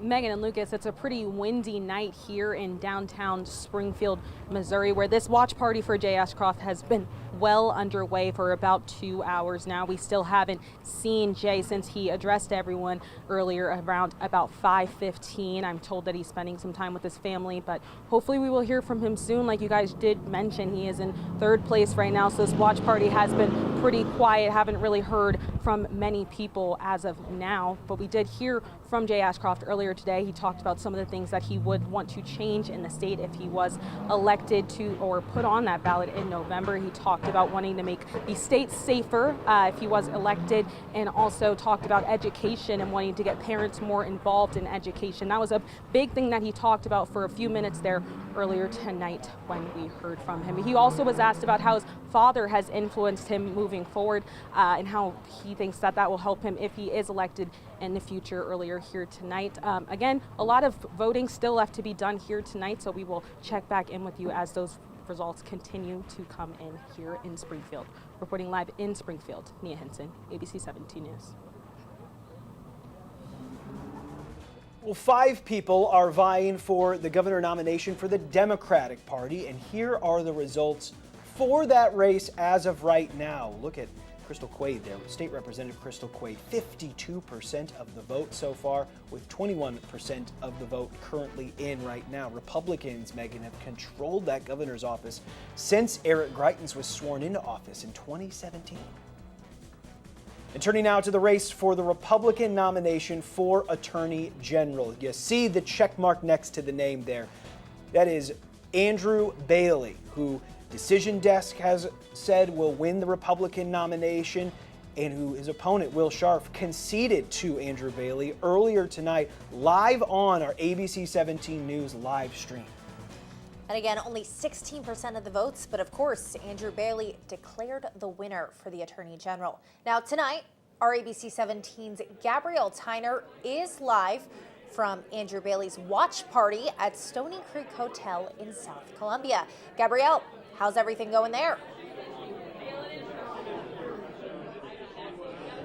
Megan, Lucas, it has been a whirlwind of about, I want to say, this whole thing happened within a 25-minute span. Now, at 8:40, Andrew Bailey was walking up to the podium. 8:41, Andrew Bailey was giving his victory speech for this year's primary after defeating Will Schaefer. Now, then, later on, just a few minutes, then we were told, originally we were told we were going to get the opportunity to have some FaceTime with Andrew Bailey, but we were told he's on his way out. And so we got him on the way out and we were able to talk to him. He said he was very, very thankful to all Missourians across the state. Okay, and we spoke to him before, and we were hearing from him, and he was saying he's very thankful for all the Missourians in the state who had voted for him. And now he is just looking for that next election. He is looking to continue to persevere. The campaign will continue. The fight will continue. He is looking to give victims of crime compensation that they deserve. He said he is going to do policy with illegal immigration. He is going to work on making sure that Missourians are not getting scammed out of their money. He had a lot of things to say, and he had multiple. We actually have some sound from him. Take a listen. Andrew Bailey will grab his rucksack and his rifle and will stand in formation with other conservative leaders as we march on to victory in November. Let's do it!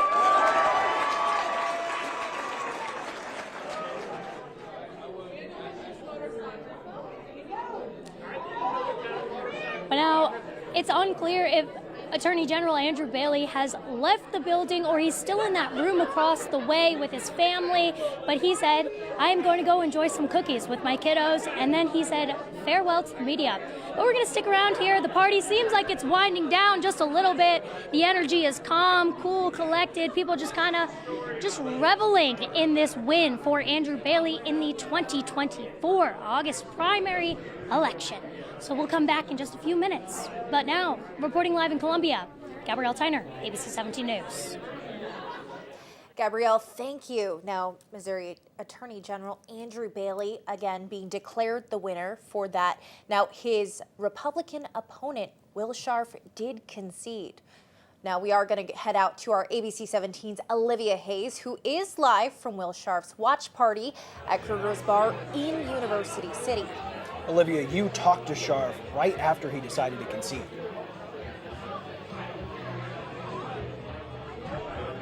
Yeah, Lucas, Megan, despite the bad news, the atmosphere here is still in good spirits.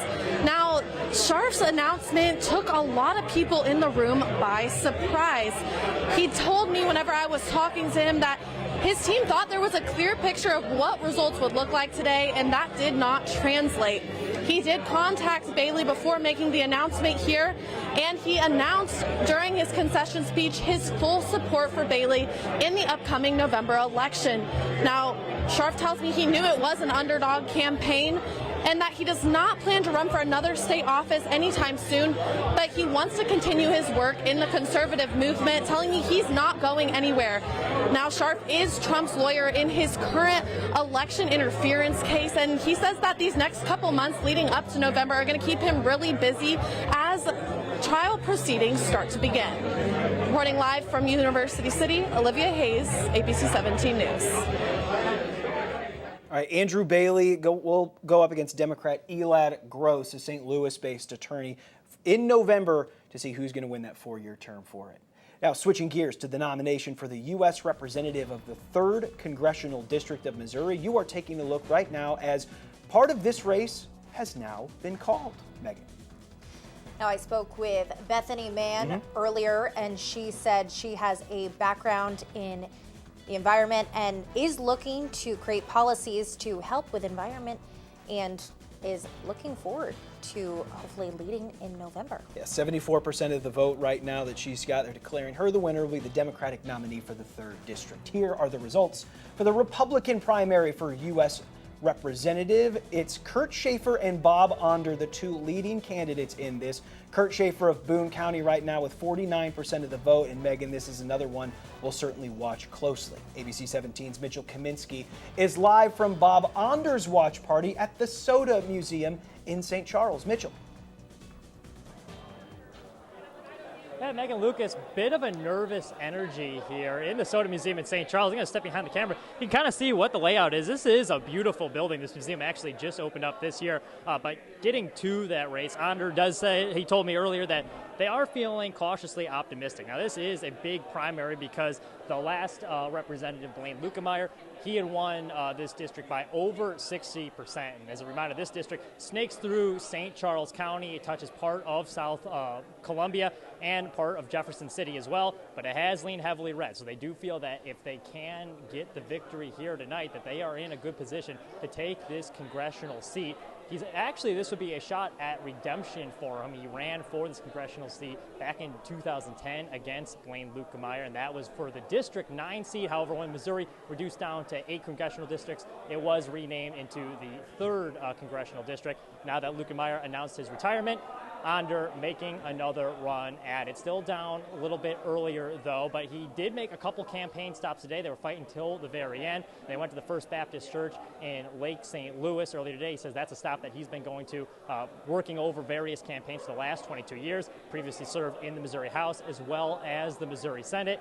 And his big plug for this election is he is endorsed by Donald Trump. That's something he has peppered all over his campaign ads. You've probably seen them on television. One of the top priorities is immigration. Now, earlier today, we did speak with one of his deputy campaign managers and his son, who says that despite being down a little bit early right now, they are feeling confident. We feel really confident.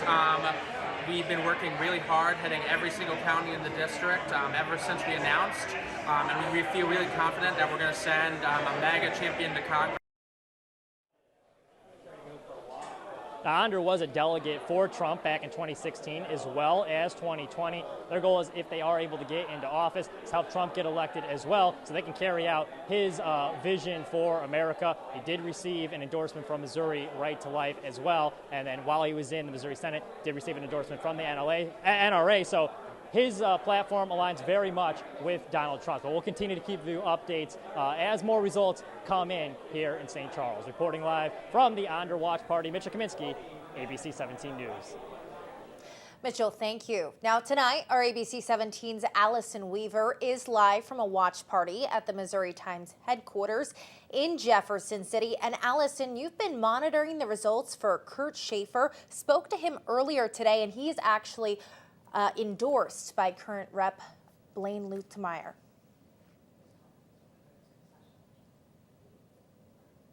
Yeah, I'm here in Jefferson City at the Missouri Times headquarters. Now, we're still waiting for Kurt Schaefer and his team to come across the street to the party. Him and his campaign team have been across the street, hunkered down, watching the election results come in. Now, I spoke to Schaefer earlier, and he told me that after he cast his ballot around 9 o'clock this morning, him and his campaign team were hard at work, still making calls and social media posts, encouraging voters to make their voices heard. And those last-minute campaigning efforts did not go to waste, because right now, with 33% of the votes reporting, Schaefer has 49% of the vote right now. And yeah, like I said, we're still waiting for Schaefer to come to the party, but for now, reporting live in Jefferson City, Allison Weaver, ABC 17 News.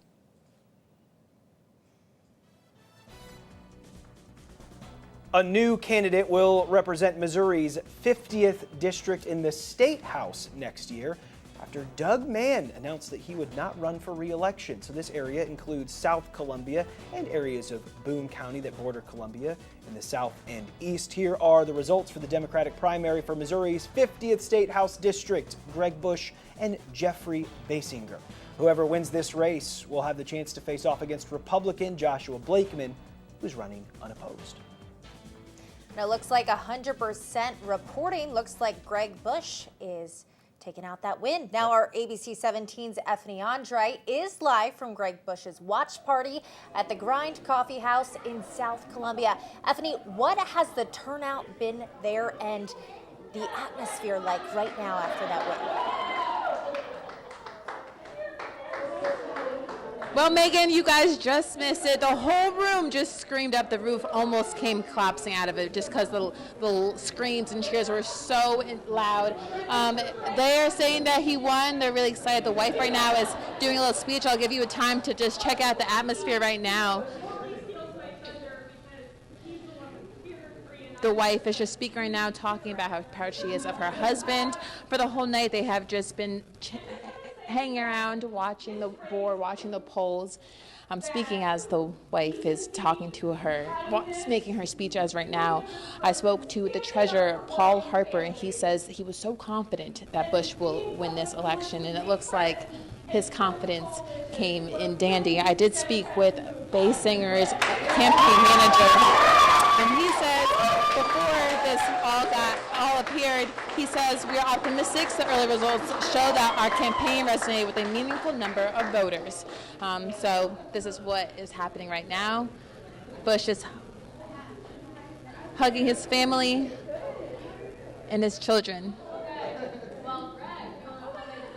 Back to Megan and Lucas reporting Columbia at Effany Andre, ABC 17 News.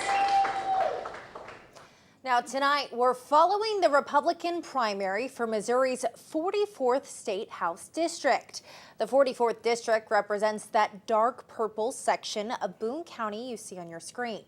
That includes the Hallsville, Ashland, and Hartsburg areas. Two Republican candidates are vying for this nomination. Now, John Martin running against Bryce Beal. Looks like 100% reporting. John Martin declared the winner. Now, Martin is a former pastor and owns a business in Columbia. Beal went to law school in Missouri and started his career in the Missouri Attorney General's office. Today, both told me why they feel they're the best candidate. Constitutional law right now with the Attorney General's office, and it gives me a unique perspective of seeing our Missouri statutes when they're already enacted into law.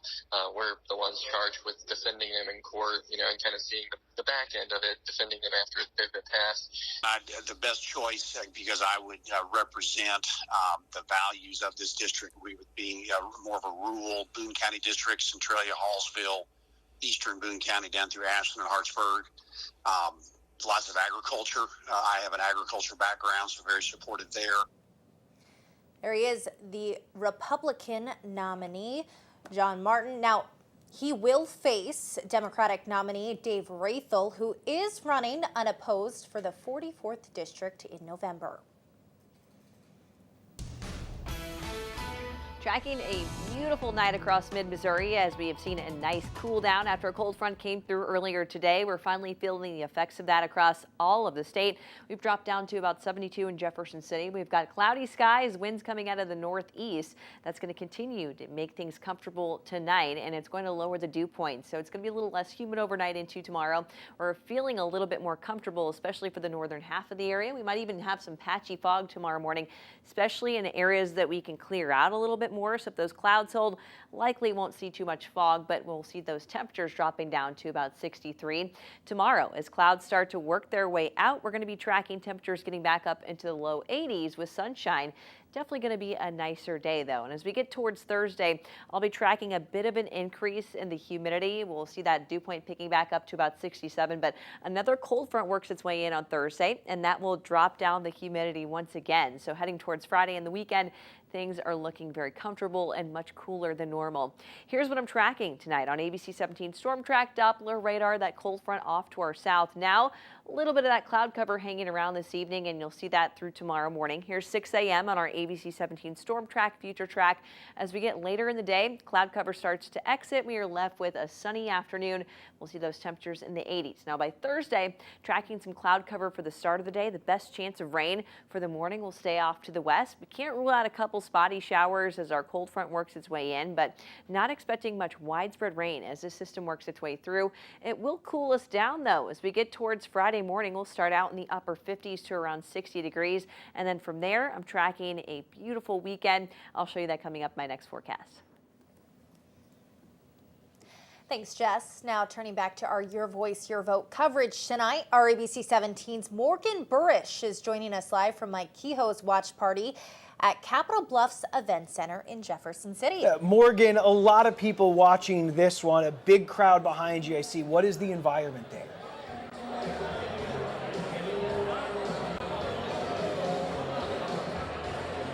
I'm here at Mike Kehoe's watch party where you can probably feel and hear the energy here. Just in the last couple hours, I have seen hundreds of people come through the doors. You can probably see some of them behind me. We just heard from Lieutenant Governor Mike Kehoe probably about 20 minutes ago at this point. His words were very brief, just basically thanking people for coming out here today in support of him. There are lots of supporters here tonight hoping to see Kehoe get that nomination after the votes are final tonight. Now, I did speak with a few of his supporters today, one of which is the Missouri Association of General Contractors. They've endorsed Kehoe in this race, and their vice president tells me that they haven't endorsed a state candidate in their almost 100-year history as an organization. And he said that this is because of Kehoe's efforts to make Missouri roads and bridges better and bring more jobs to Missouri. We need someone who's going to be able to make tough decisions whenever that time comes, to set Missouri's priorities, be it public safety, be it roads, bridges, transportation, infrastructure issues, education. We need someone who can balance all that stuff, and Mike's the guy for that.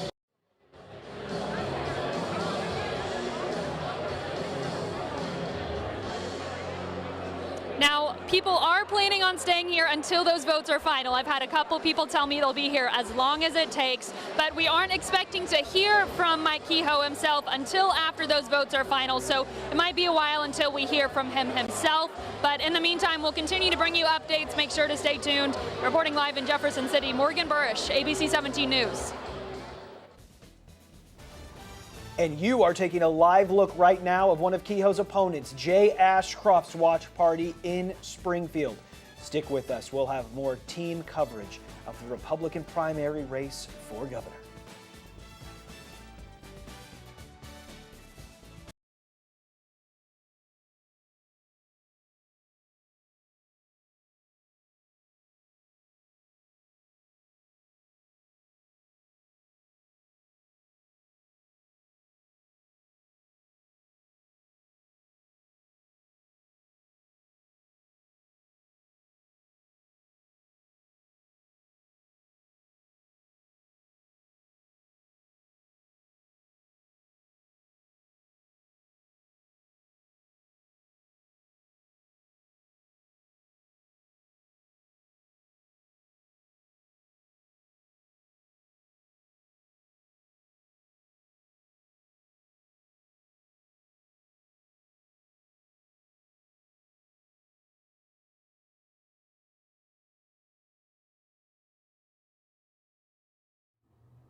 Mic check 1 2. Mic check 1 2.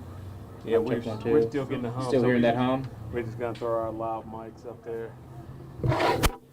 He's gonna talk at 9:30. So do you guys want to come to me now and then come back to me at 9:30, or just wait?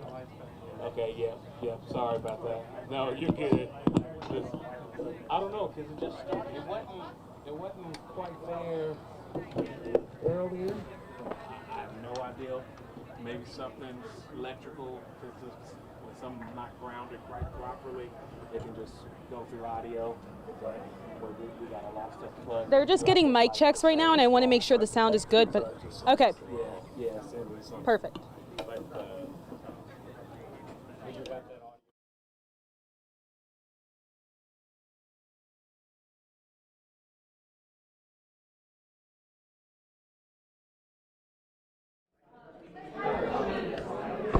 Mic check, 1 2 3, mic check, 1 2 3, mic check, can you hear me?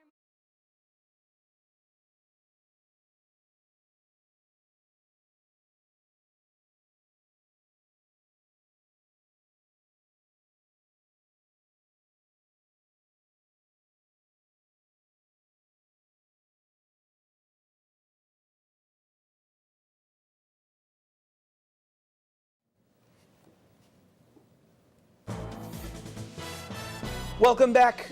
4 people running for the Republican primary for Secretary of State. Here's the top 4 of the 8 total, really, that are running. Denny Hoskins, state senator, representing the western part of our viewing area there, in the lead. On the other side of the political aisle, here are the Democratic nominees. State Rep Barbara Pfeiffer, who's a graduate of Hickman High School, now represents a part of the St. Louis area, winning with 41% of the vote there. Now, here are the results for the Republican primary for state treasurer. With 28% reporting, Vivek Malik is currently in the lead with 42%. Looks like that just got updated, 30% reporting right now. Now, we're going to take another look at the primary race for Missouri's governor. Now, here's how the Democratic primary is going tonight. With 30% reporting, looks like Crystal Quaid is in the lead with 50% of the vote. Now let's also take a look at the results for Missouri's Republican primary for governor. This is a hotly contested one right now, as you see Lieutenant Governor Mike Kehoe in the lead right now, 40% of the vote. These results, Megan, have stayed largely the same for, I would say, about 30 minutes, 45 minutes now. This split that you've seen with Mike Kehoe, 40%, State Senator Bill Eigel, 31%, Secretary of State Jay Ashcroft at 24%. Now, turning to the Republican primary for Attorney General, this race has been called. Andrew Bailey, 64% of the vote. Will Scharf has conceded. Now, this is only with 30% of the vote being reported. But tonight, we're going to go out to our ABC 17's Gabrielle Tyner, who joins us live from Andrew Bailey's watch party at Stony Creek Hotel in South Columbia. Gabrielle, you saw Bailey speak, and he has since left, but how are things since we last spoke?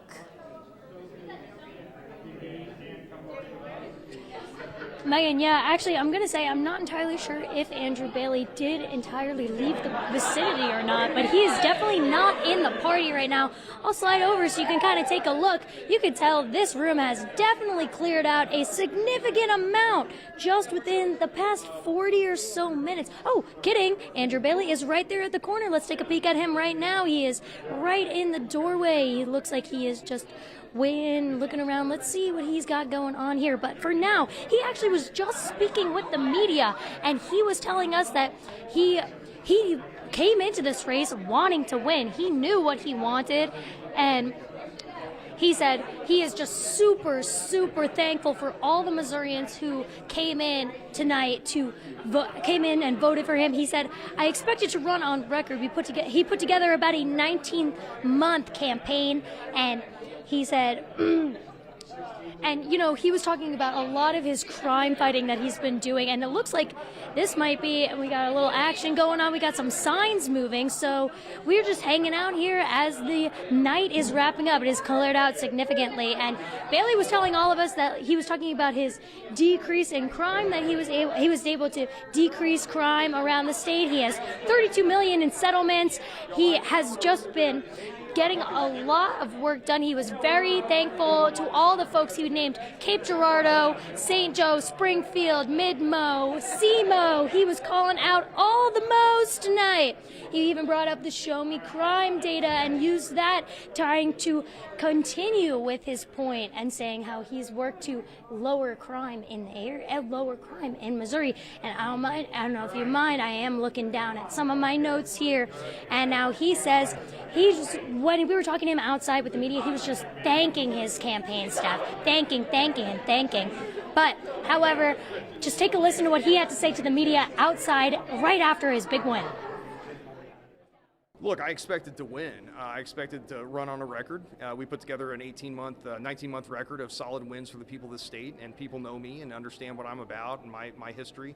And I think people were excited about that, the wins we've been able to accomplish at the Attorney General's office. And so, yeah, I'm just proud of the work we've done. All right. Get up there. Yeah, let's go. All right, now we've got Andrew Bailey's staff. It seems like they are getting ready for a photo op here, and then they might be wrapping it up, calling it a night. But for now, reporting live in Columbia, Gabrielle Tyner, ABC 17 News.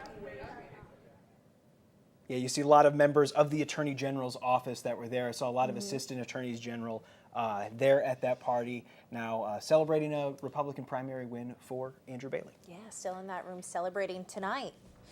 Voters weighed in on State Constitutional Amendment 1. The results are on your screen right now. A yes vote would have exempted child care buildings from property taxes. You see the no votes have it, though, right now, 55 to 45. And a look at the race from State Constitutional Amendment 4. This would require Kansas City to spend more on police if voters approve it. Right now, the yes votes have it, 52 to 48%. Now, Mid-Missouri, we are taking a live look there at Dr. Bob Onder's watch party in St. Charles tonight. Now, we have the current results for the primary for the U.S. Representative of the 3rd Congressional District. We will check back in on those results coming up.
Yeah, I got you.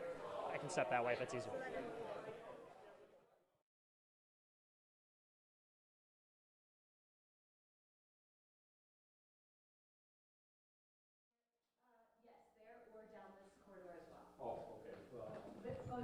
Yes, mic check, 1, 2, 3, 4.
Welcome back, Mid-Missouri. Welcome back to Your Voice, Your Vote coverage. We're going to take another look at the results for the Democratic primary for U.S. Representative of the 3rd Congressional District of Missouri.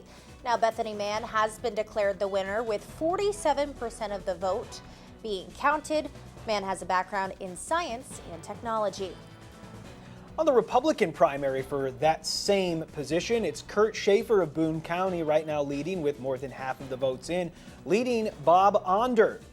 In St. Charles County is a former state senator there, both seeking to replace Representative Blaine Luetkemeyer on Capitol Hill.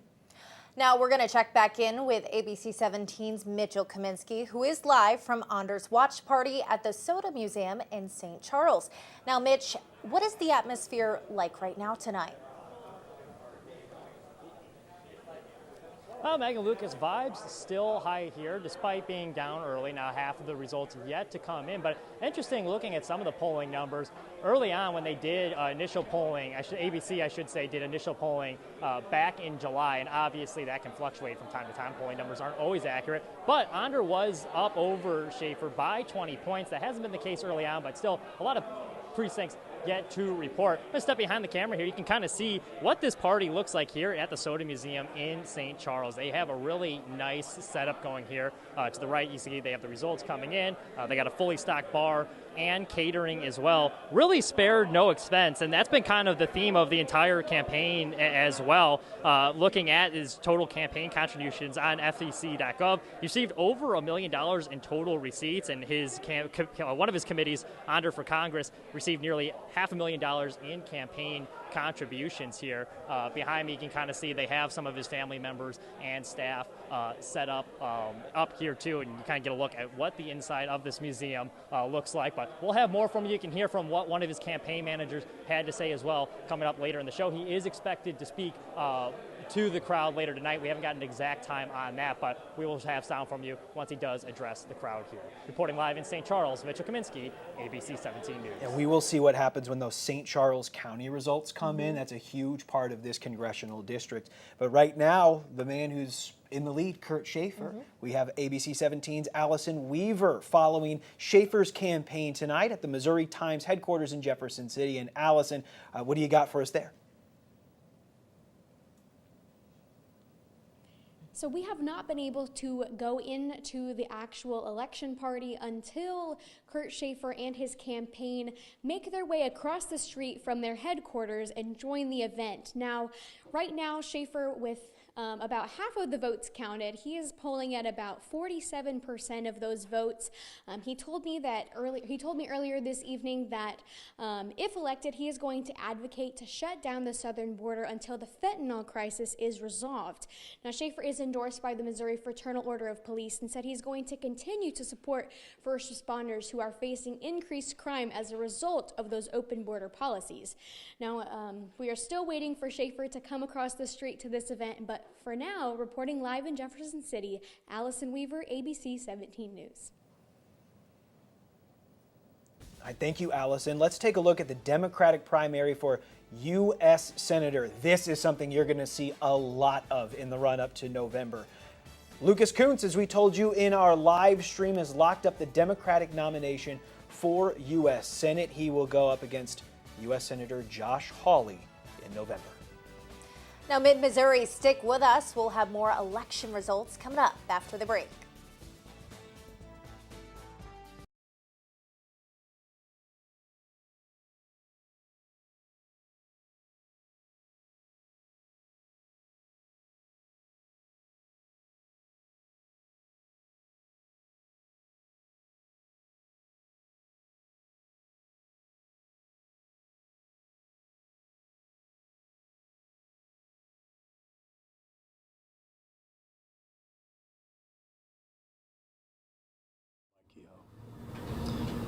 He ran a hard race, and he is pulling in a strong victory.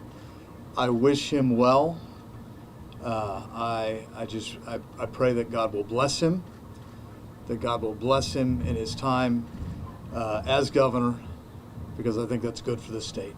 And I'm thankful that I even got this close.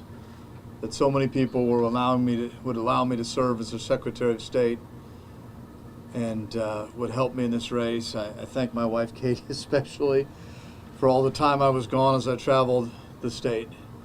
But really, I just need to say thank you. And then I just need to, I want to ask all Missourians to join me in asking God to bless Mike Kehoe as he's the Republican nominee for governor. Thank you very much.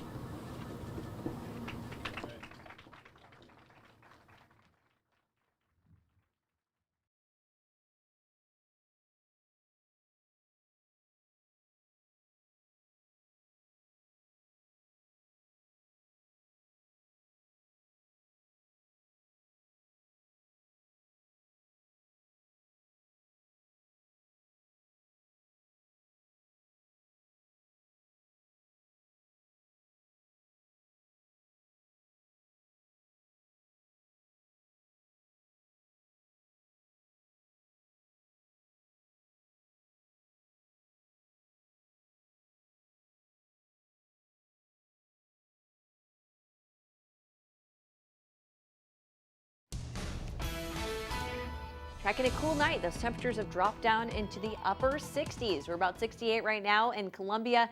Winds coming out of the north. So it's going to be a comfortable night. We're going to hang on to this cloud cover, so it's going to be a little bit warmer than we will be the next few nights. We drop down to about 63 in Columbia by morning, 64 in the capital city. And then I'm tracking highs back into the 80s tomorrow. We'll start off with some morning clouds, but it's going to be a good one to get out on the Katy Trail tomorrow. Whether you're heading out for a walk or a bike ride, we should be in the low to mid 80s throughout the day, with that sunshine returning by late afternoon. Humidity much lower tomorrow, so those dew points will be down into the low 60s. They pick up a little bit for Thursday ahead of a cold front that could bring a couple of sprinkles, but outside of that, we're going to be tracking some comfortable weather from Friday on into the weekend as dew points drop down into the 50s. We'll take a look now at that timeline with the ABC 17 Storm Track Future Track. Here's 7 o'clock on Thursday. Cold front is still well off to our northwest. We're starting out in the 60s before that arrives. As that starts to sweep through, we still make it up into the 80s. I'm tracking a chance for maybe a few sprinkles, but measurable rain likely not going to happen with this, as we're tracking some dry air behind it. We'll be dropping down into the upper 50s to around 60 by Friday morning. The afternoon will bring us back up to about 80, but it's a beautiful end to our week. And we've got sunshine again as that high pressure starts to filter in right overhead on Saturday. That means the winds will die down. Temperature should still be below average, right around 80 to start off the weekend. As that system exits, we'll get a little bit warmer as temperatures climb up into the low 80s on Sunday, staying dry for the weekend. Now into next week, I'm tracking more of an active pattern. We'll start to see rain chances picking back up on Monday, as we'll be right on the edge of another upper level high pressure system. That will bring a chance for scattered showers and storms early in the week, and temperatures will start to warm back up too. So we'll take a look at our ABC 17 Storm Track 7-day forecast. Absolutely beautiful over the next several days, especially over the weekend. We're going to have some nice nights ahead as temperatures dip below 60 by each morning. Now, mid-Missouri, you are taking a live look at Mike Kehoe's watch party in Jefferson City. Stick with us. We're going to check back in with our live crews covering the Republican primary race for governor up next.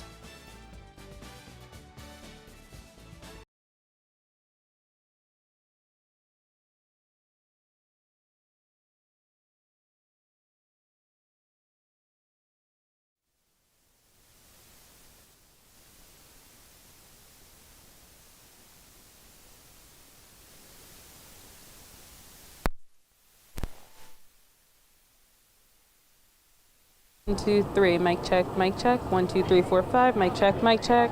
Mic check, mic check. 1, 2, 3. Mic check, 1, 2, 3.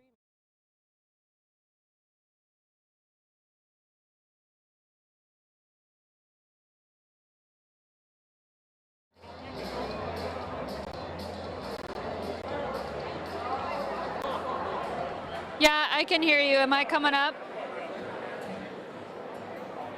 Hello, hello. Can you hear me?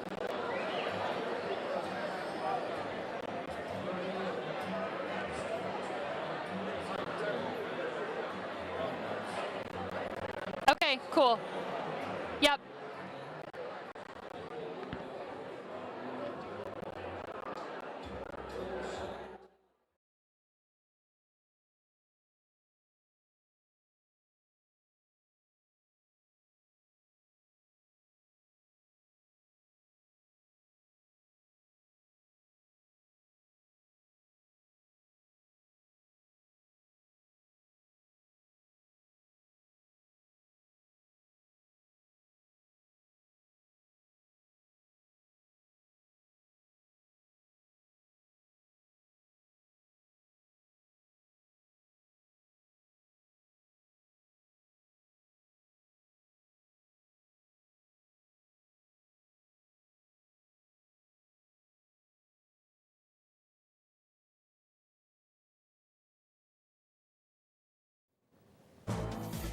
Welcome back, Mid-Missouri. We're going to take another look at Missouri's biggest race tonight, the Republican primary for governor.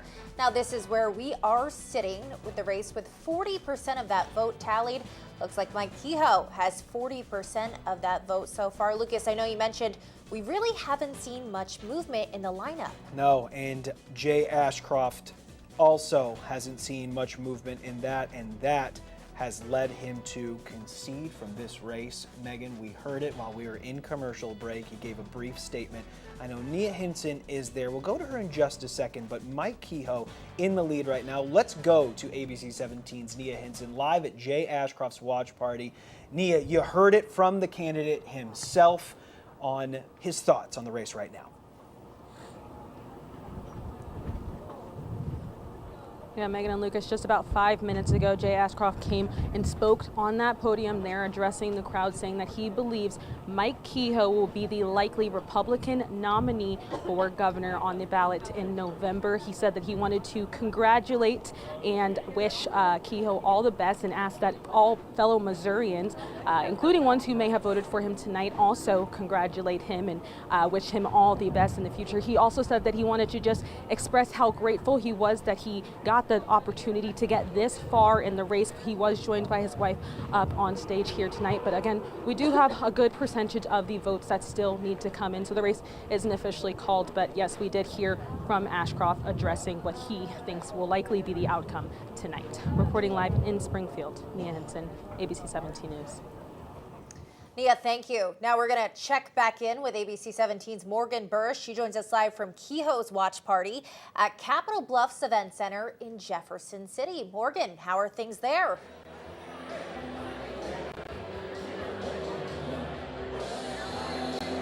Still very excited. We have got lots of optimistic supporters tonight. I think last time I spoke with you, I told you we just heard from Mike Kehoe himself around 9 o'clock, and he just told supporters, you know, thank you for being here, and they are the reason that he is here, and now to the point of counting votes, because he wanted to be that person that could represent Missourians, and people cheered, you know, just lots of excitement, hoping that he is their next governor, their next Republican nominee. So of course we're still waiting for those results, but I mean, we're almost to 10 o'clock, and you might be able to see behind me, it is still a packed house, still probably hundreds of people here if I had to guess. So of course we will continue bringing you updates. We aren't expecting to hear from Lieutenant Governor Kehoe until those results are final, but we'll let you know when we hear anything here.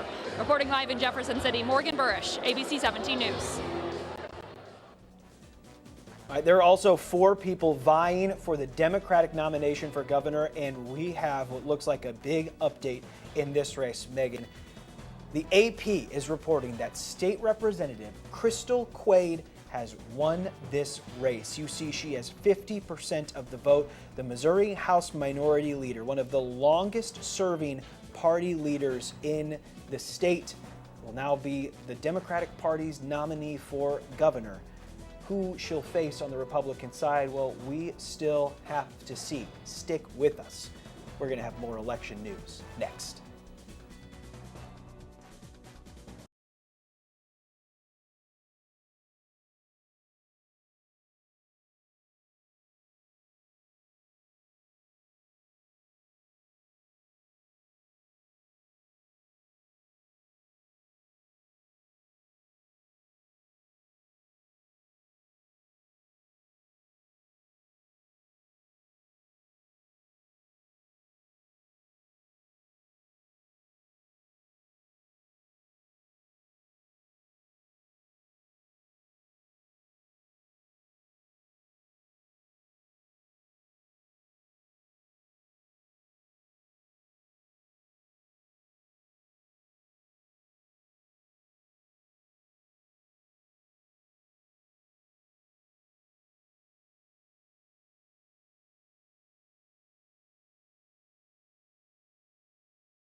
Mic check, mic check. 1, 2, test, test.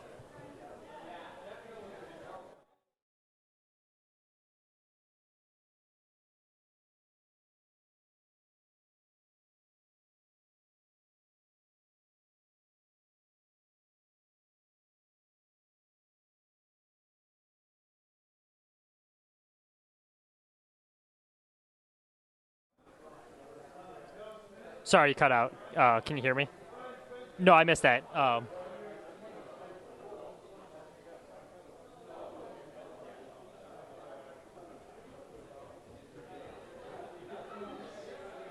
Okay, sounds good. Yep, easy.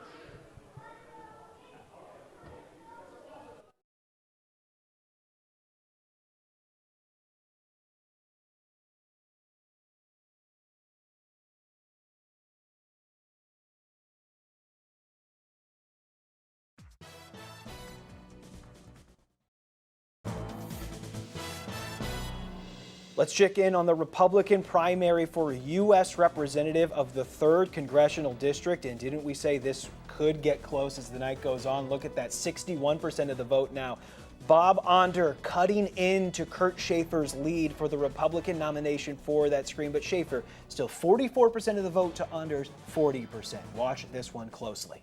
Let's take another look at Bob Onder's watch party, Megan, in St. Charles. Their ABC 17's Mitchell Kaminsky is live at the watch party at the Soda Museum. Mitchell, any visible or audio reaction there to this getting a little bit closer? Yeah, Lucas, not yet. As you mentioned, they're slowly starting to cut into that lead. And despite being down early on as these numbers were coming in, they did still feel confident.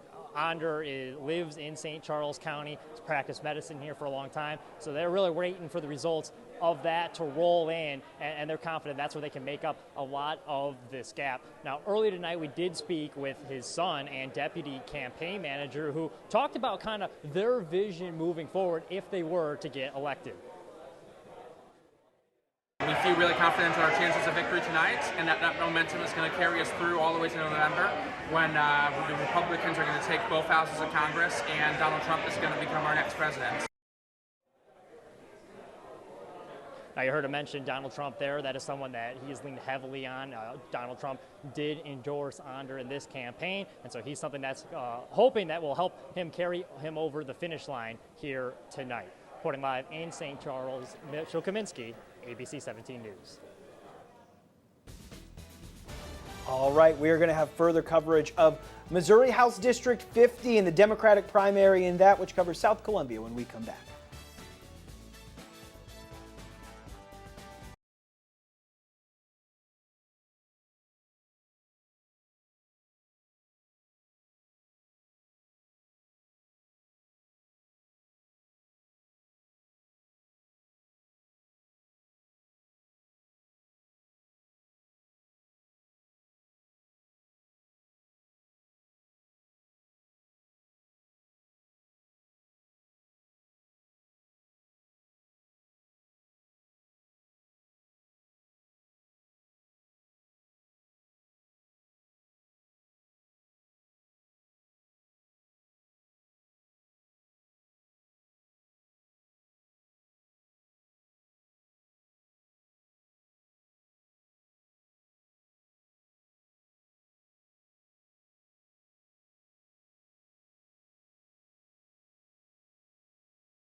Mid-Missouri, here is another look at the Democratic primary for Missouri's 50th State House District.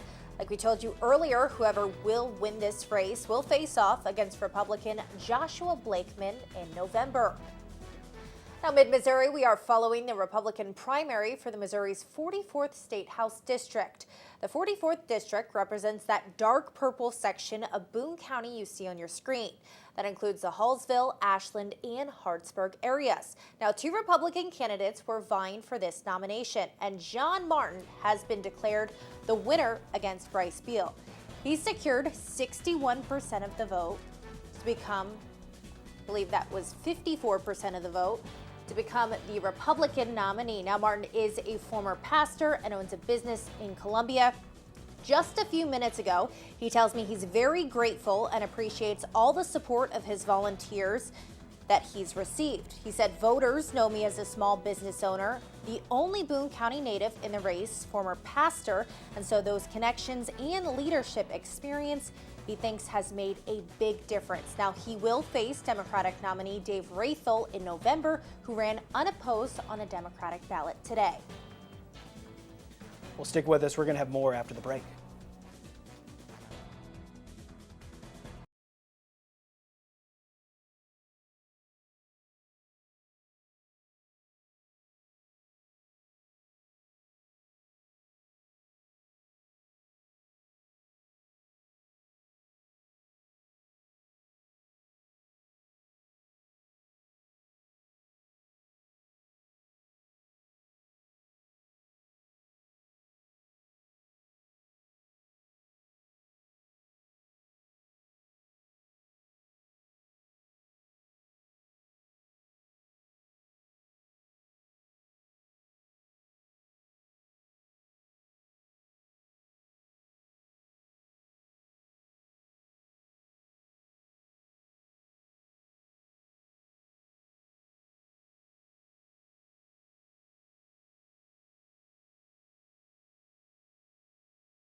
Tracking a big cool down. A cold front is off to our south, and we are about 10 to 15 degrees cooler than we were at this time last night. We're dropping down into the 60s with some clouds hanging around into the morning. We're down to about 63 in Columbia and 64 in Jefferson City. Beautiful day tomorrow. Once those clouds exit, we'll be getting back up into the 70s by noon. Highs back up into the 80s tomorrow, and the rest of the week is looking beautiful. We'll see another front that comes through on Thursday.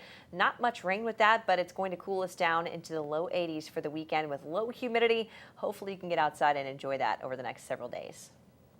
For sure. I mean, after the week that we've had, or a couple weeks that we have, with all that heat, you know, some nice cool conditions would feel good. Looking forward Jess, thank you so much for tracking it all for us.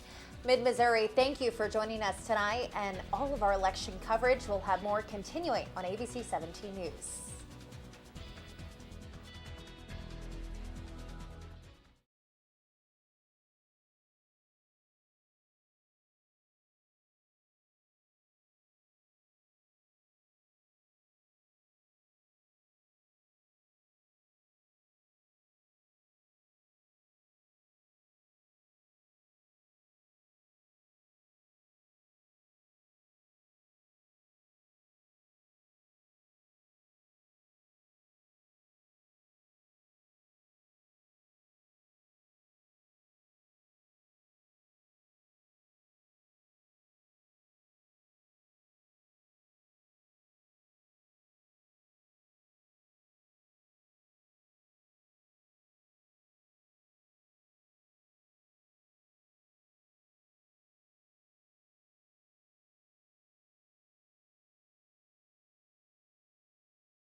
check, 1, 2, 3, mic check, 1, 2, 3, 4, 5.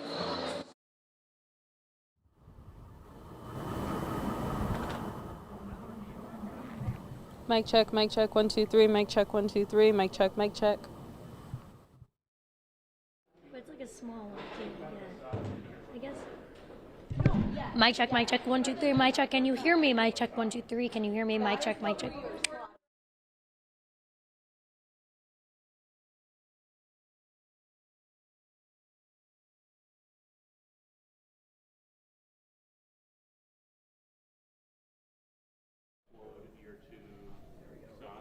Cool.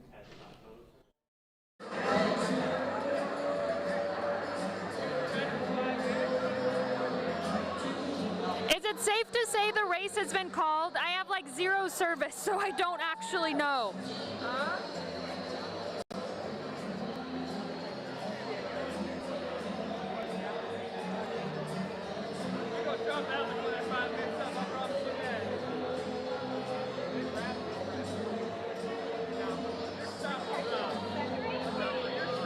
Okay.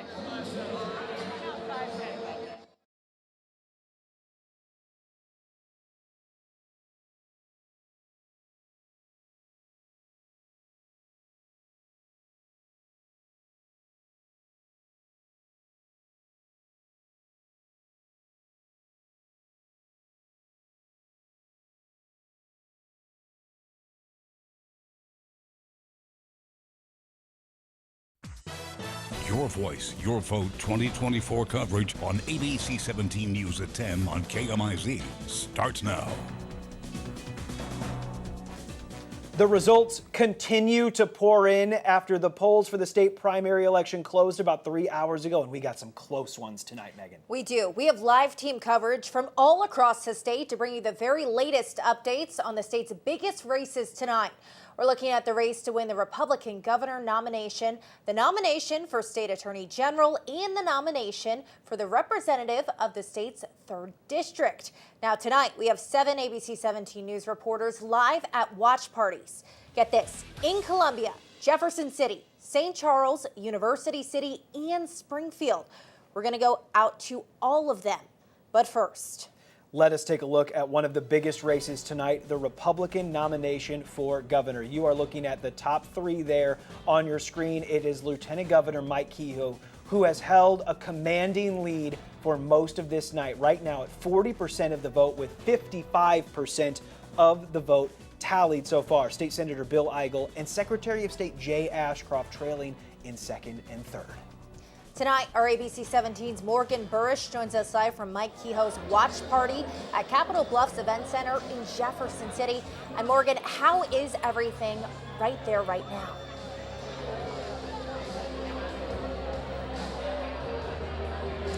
Megan, Lucas, people here are excited right now. As you said, Lieutenant Governor Mike Kehoe has held a pretty solid lead tonight, and we are expecting to hear from him in just about 4 minutes now. He's expected to come on this stage behind me, but you can see a large crowd has gathered on this stage. There have been hugs, there have been cheers. People are excited to hear from Mike Kehoe, who they now think is going to be the Republican nominee for governor.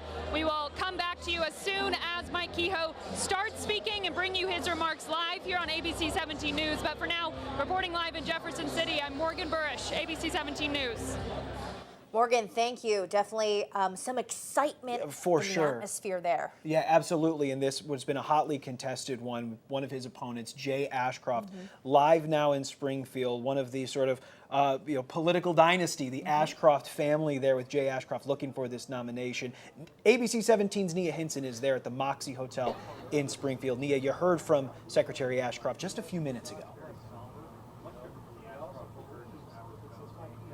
And Megan, Lucas, I'm sure the mood here in Springfield right now is a lot different than over where ABC 17's Morgan Burrish is. We just heard from Jay Ashcroft about 30 minutes ago. He took the podium and addressed the crowd here tonight, saying that he believes that Mike Kehoe will likely be the nomination for governor, that is the Republican nominee at least. He said that he does want to congratulate Kehoe and wishes him all the best in the future.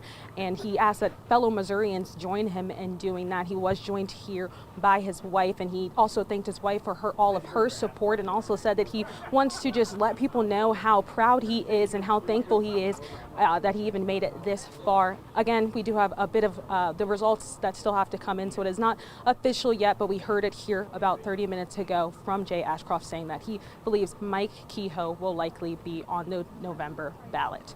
Reporting live in Springfield, Nia Hinson, ABC 17 News.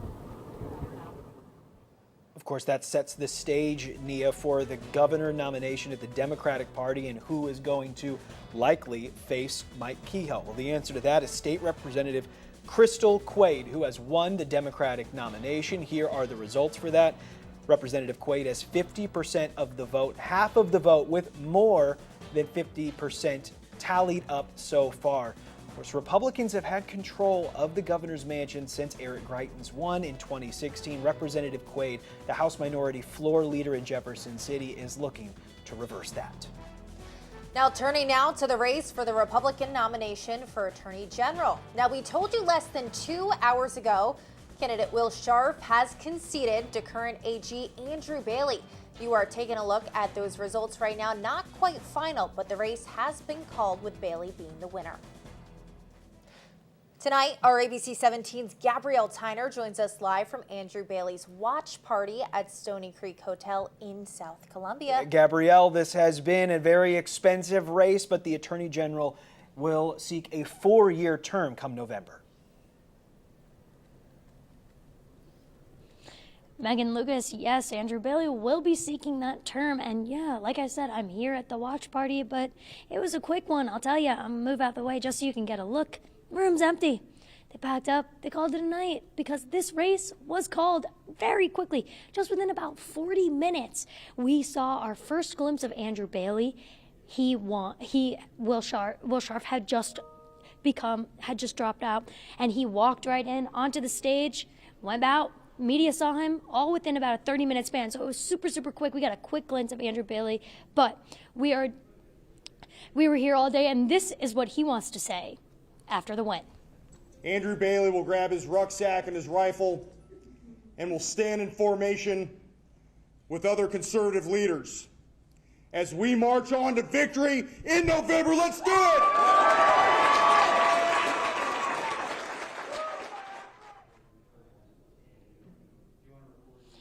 And we'll have to see what Bailey's got in store for the November election. But for now, reporting live in Columbia, Gabrielle Tyner, ABC 17 News.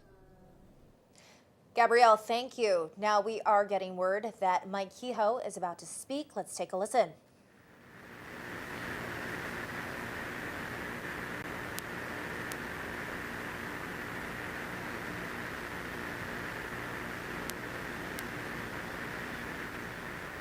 Okay, apologies for some of the audio issues going on there at the Kehoe watch party. Of course, he, as we have learned, has his two major opponents, Jay Ashcroft and Bill Eigel, have called to concede, accept defeat, what they see in this race. Even though the results are not final yet, Megan, they are just, we have brought up, those results have really not changed. The margins have not changed much all night long. Kehoe has remained in the lead with about 40% of the vote there.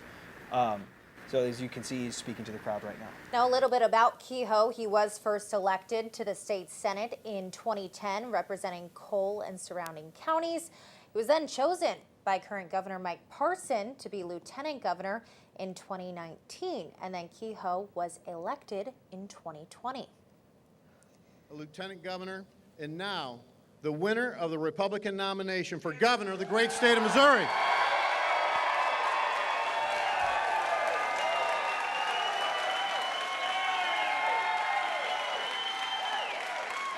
Yet, here we are, and once again I say, I should not be standing here as your nominee. 15 months ago, people said we couldn't win. Our own polling showed us 35 points and an underdog. Heck, just 4 or 5 months ago, we were down 35 points. But we believed in our cause, but more importantly, you believed in us. and so many people around Missouri that are here tonight, including our veterans, our firefighters, our policemen, farmers and ranchers. They all believed in us too. So we ignored the naysayers. We traveled the state. We showed up everywhere. We met and listened to tens of thousands of Missourians. And tonight, we showed that hard work still pays off, and that what you do is way more important than what you say. And we proved once again the American dream is still alive. I would not be standing here today without the grace of God and my family. My mom, who is our family's hero, and my siblings, John, Maureen, and Peggy, who are here tonight. Kathy is fighting somebody named Debbie down in the Florida Panhandle somewhere. My wife, Claudia, she has been an incredible partner on this crazy journey. She has been by my side.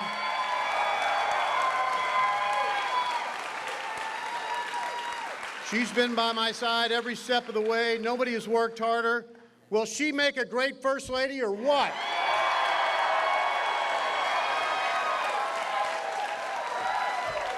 Our 4 kids, Carol, Michael, Maggie, and Claire, thank you for the sacrifices you have made to help us get here today. And the new guy, our son-in-law, Scott, I'm sure none of you signed up for all the craziness of a campaign. I also have to recognize the Sinclair family. My life would be very different today without the years of their guidance. I've been blessed to have a great team. Thank you to Derek Coates, our campaign manager, for leading a great campaign. And Adam Gresham, who's been my partner in leadership in this journey ever since I've been in office. Every single member of our team, both on the campaign side and the official side, both past and present, is what made me get here today. So thank them so much. We've also been humbled to have the support of over 25 organizations representing everyday Missourians who are firefighters, policemen, farmers, truckers, workers in healthcare, construction industry, and small business leaders. These organizations stepped up, and we would not be here without them, period, exclamation part. Our endorsed partners got me to this stage today. We've had campaign volunteers in every county of the state who've supported us by putting up signs, speaking at events, and knocking tens of thousands, 20,000's door this weekend in Lee Summit. Thank you to all of our volunteers. Claudia and I have lifelong friends who have volunteered their time to help us. Our farm family has helped us keep our farm running. We have friends who have given time away from their work and families to drive our campaign bus. Old and new friends who helped us hold events. And one in particular who drove down from Michigan to work every day on the trail for us for over 70 days.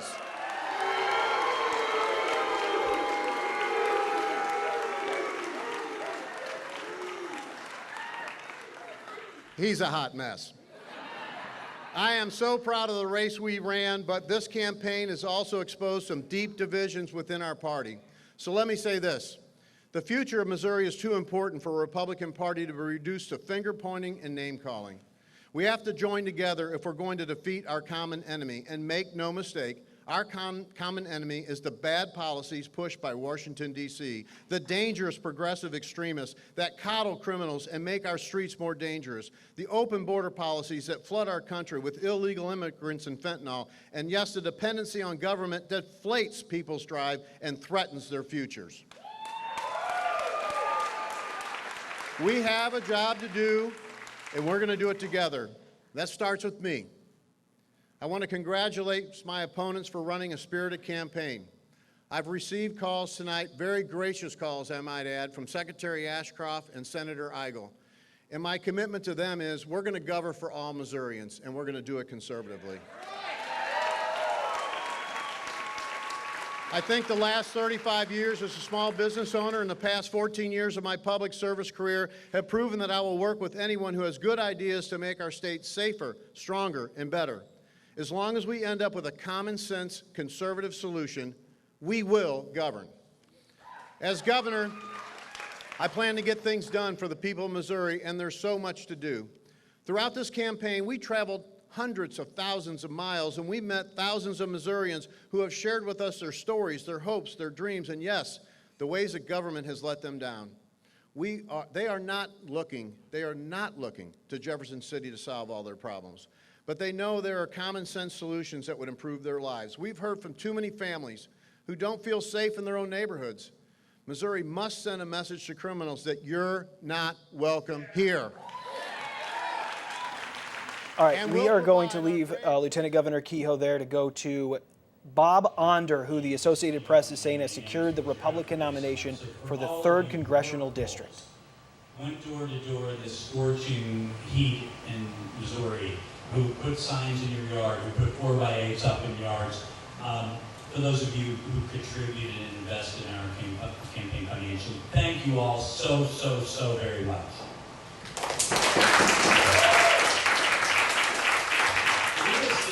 Needless to say, this was a hard-fought campaign, so I want to congratulate my opponents on well-run and vigorous campaigns.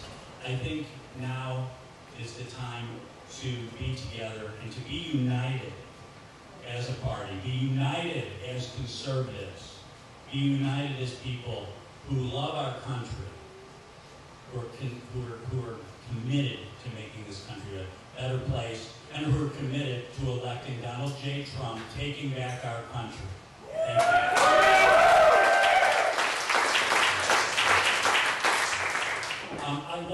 I have another very special family member. I have several who are here today, but most of all, my brother, Jim Onder. Jim's right here.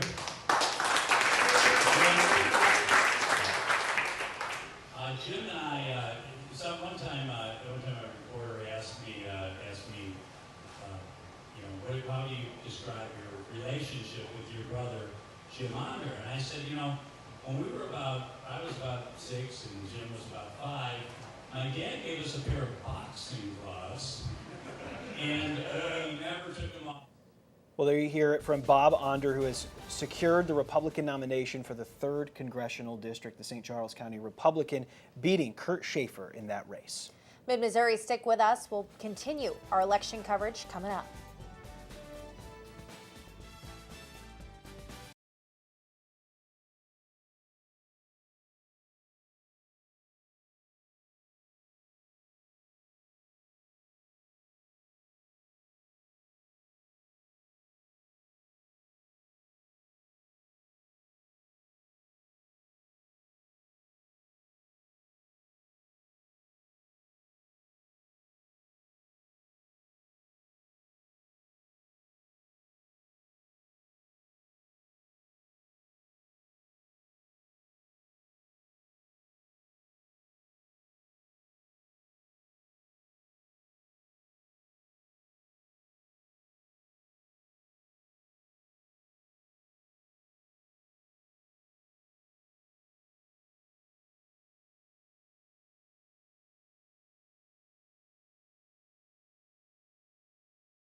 Tracking a nice cool down. Those temperatures have dipped down to about 10 to 15 degrees cooler than we were at this time last night. As our cold front worked through earlier today, we still have a lot of cloud cover. That's going to keep us in the 60s overnight. Still about 70 right now in the capital city. We are rain free as that cloud cover sticks around, but it should keep us down to about 63 for that overnight low in Columbia. We get down to 64 in the capital city, and it's a little cooler off to the north. We're down to 60 in Macon. Tomorrow, we're going to start seeing that cloud cover gradually decrease. By noon, we're up to about 75 or so in the capital city, and we're getting up to about 83 by 3 o'clock. We're going to see that UV index at a 9 as those clouds work their way out, and then I'll be tracking some quieter weather for the day as we'll have sunshine and clear skies. By Thursday, I'll be tracking our next system, so we get a little bit of a break here as we're not tracking in that high heat and humidity. Here's our ABC 17 Storm Track Future Track to start off the day tomorrow at 6 a.m. Count on temperatures in the low 60s. By the time we get to about 3-4 o'clock, sunshine for just about all of us. Those high temperatures making it back into the low to mid 80s with low humidity. By Thursday, I'll be tracking a few more clouds in the morning. Most of the rain associated with our next front stays off to the west, but as our cold front works its way through, we can't rule out a couple of spotty showers. I'm not expecting much measurable rain though as that system works in. Temperatures will be in the mid to upper 80s, but behind that next front will cool down even more. By Friday morning, we're starting out in the upper 50s to about 60 degrees. We'll have sunshine and those high temperatures remain in the low 80s. Over the next 5 days, not tracking much measurable precipitation. That stays out to our west. The next rain chances look to hold off until early next week, and we're going to see above average temperatures trying to creep back in by at least the middle or end of next week. So we'll enjoy the next several days. Even through the weekend, we can expect high temperatures to remain in the 80s, especially Saturday, looking really nice with dew points in the 50s. Here's our ABC 17 Storm Track 7-day forecast. We're tracking another cold front that works through on Thursday, maybe a few spot showers, but after that, it's looking gorgeous. We're going to see some cool nights too, with temperatures falling off into the upper 50s on Friday and Saturday nights. Let's take a look at some local results. The Democratic primary for Boone County Sheriff's to start. Incumbent Dwayne Carey won the Democratic primary for sheriff. 82% of the vote. He will serve yet another 4-year term as sheriff, this time beating Charles Blair. On Proposition 1, voters in Columbia were asked to decide to extend the city's capital improvement sales tax for another 10 years. You can see that vote passed, 71% voting in favor of an extension, 29% voting against it. Switching gears to the nomination for the U.S. Representative for the 3rd Congressional District of Missouri on the Democratic Party, it's Bethany Mann who has secured the nomination. Will go up against Bob Onder for that seat Blaine Luetkemeyer vacating. Now, here are the results for the Republican primary for that U.S. Representative, Bob Onder, securing it. 47% of the vote now over Boone County's Kurt Schaefer. On a statewide race, the Republican Secretary of State, it's State Senator Denny Hoskins, who has secured the party's nomination as Chief Election Judge.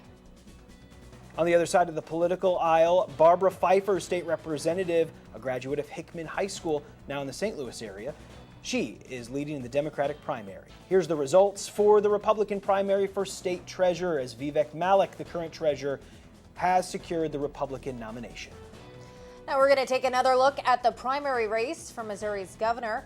Here's how the Democratic primary is going. Crystal Quaid declared the winner with 57% of the vote being reported. Now, mid-Missouri, let's take a look at the results for Missouri's Republican primary for governor. Mike Kehoe being declared the winner with, again, 57% of the vote being reported. Voters weighed in on a state constitutional amendment. This one, Amendment 1. The results are on your screen right now. A yes vote would exempt child care buildings from property taxes, but the no votes have it right now. And a look at the race for State Constitutional Amendment 4. This would require Kansas City to spend more on police if voters approve it. In the Democratic primary for U.S. Senate, you'll see a lot of this in November. Lucas Kuntz has secured the party's nomination. Coming up, we are going to look at the race for the nomination for Missouri's 50th House District as well as the 44th State House District.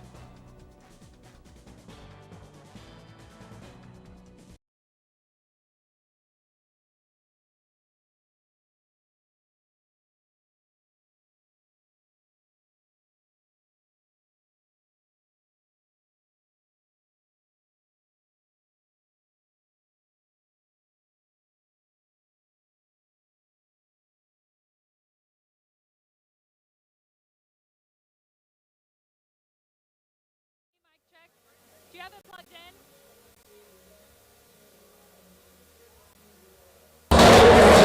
Can you hear me? Can you hear me? Mic check. Mic check. Okay.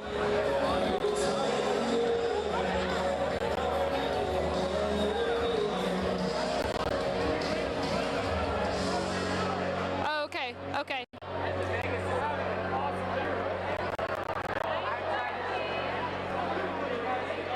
Okay. Okay.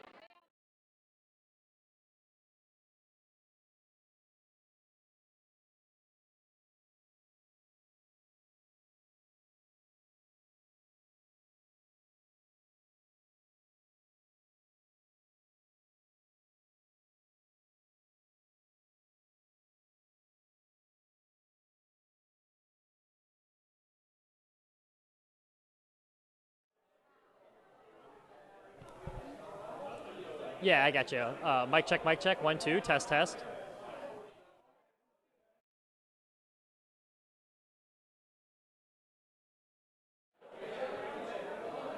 No stop this time.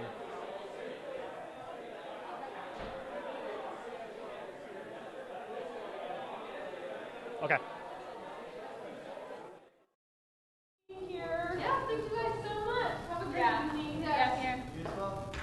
Hello?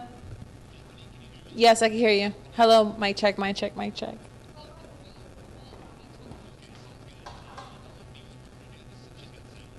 Can you get past me my phone, please? Thank you.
Our election coverage continues with ABC 17's Mitchell Kaminsky, who's live from Bob Onder's watch party at the Soda Museum in St. Charles. Bob Onder having just secured the Republican nomination for U.S. Congress.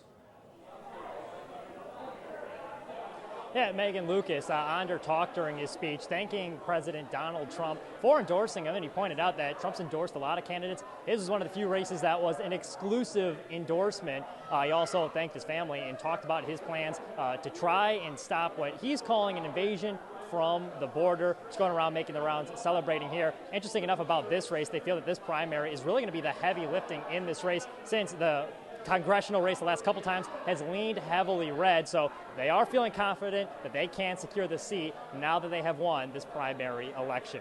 Reporting live in St. Charles, Mitchell Kaminsky, ABC 17 News.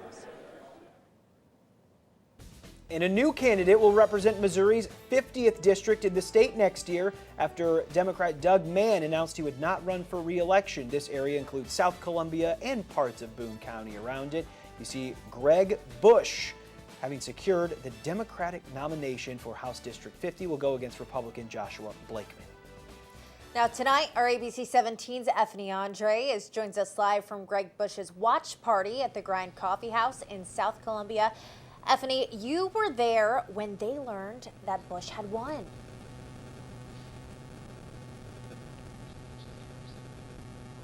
Megan, Lucas, when they found out, it was pure excitement going through this room. Everyone has just left, but when they were leaving through that door, everyone is smiling ear to ear. According to Bush's campaign, 90% of the people that voted for him were first-time voters.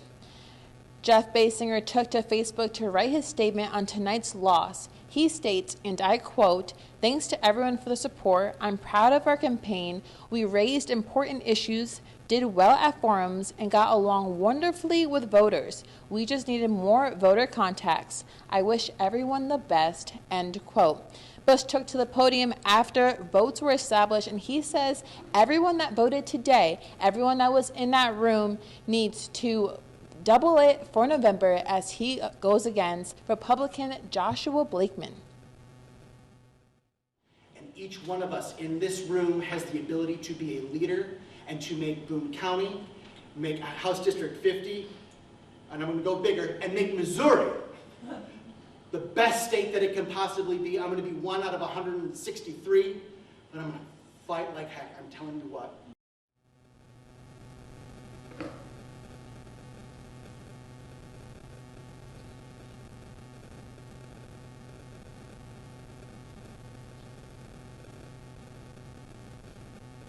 Hello? So thank you. Reporting in Columbia, Effany Andre, ABC 17 News. Effany, thank you. Now tonight we are following the Republican primary for Missouri's 44th State House District. Now that district represents the dark purple section of Boone County that you see on your screen. It includes Hallsville, Ashland, and Hartsburg areas. Now 2 Republican candidates were vying for the nomination. John Martin secured that spot against Bryce Beal. Now Martin secured 61% of the votes. He tells me he is very grateful and appreciates all of the support from his volunteers. He said voters know him as a small business owner, the only Boone County native in the race, and a former pastor, so he thinks those connections and leadership helped him secure that nomination.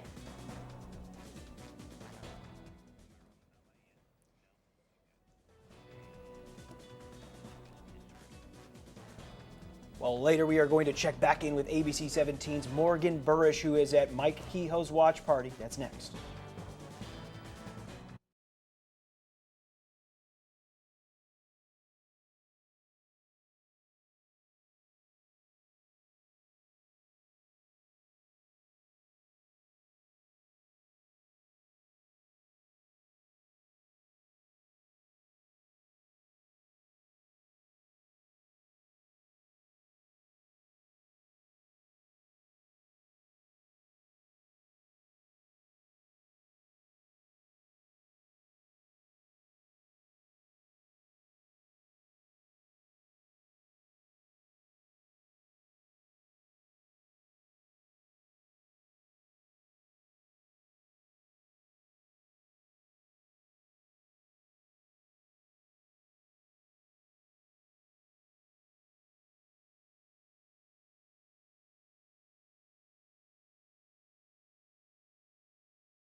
Mic check, mic check, mic check, mic check.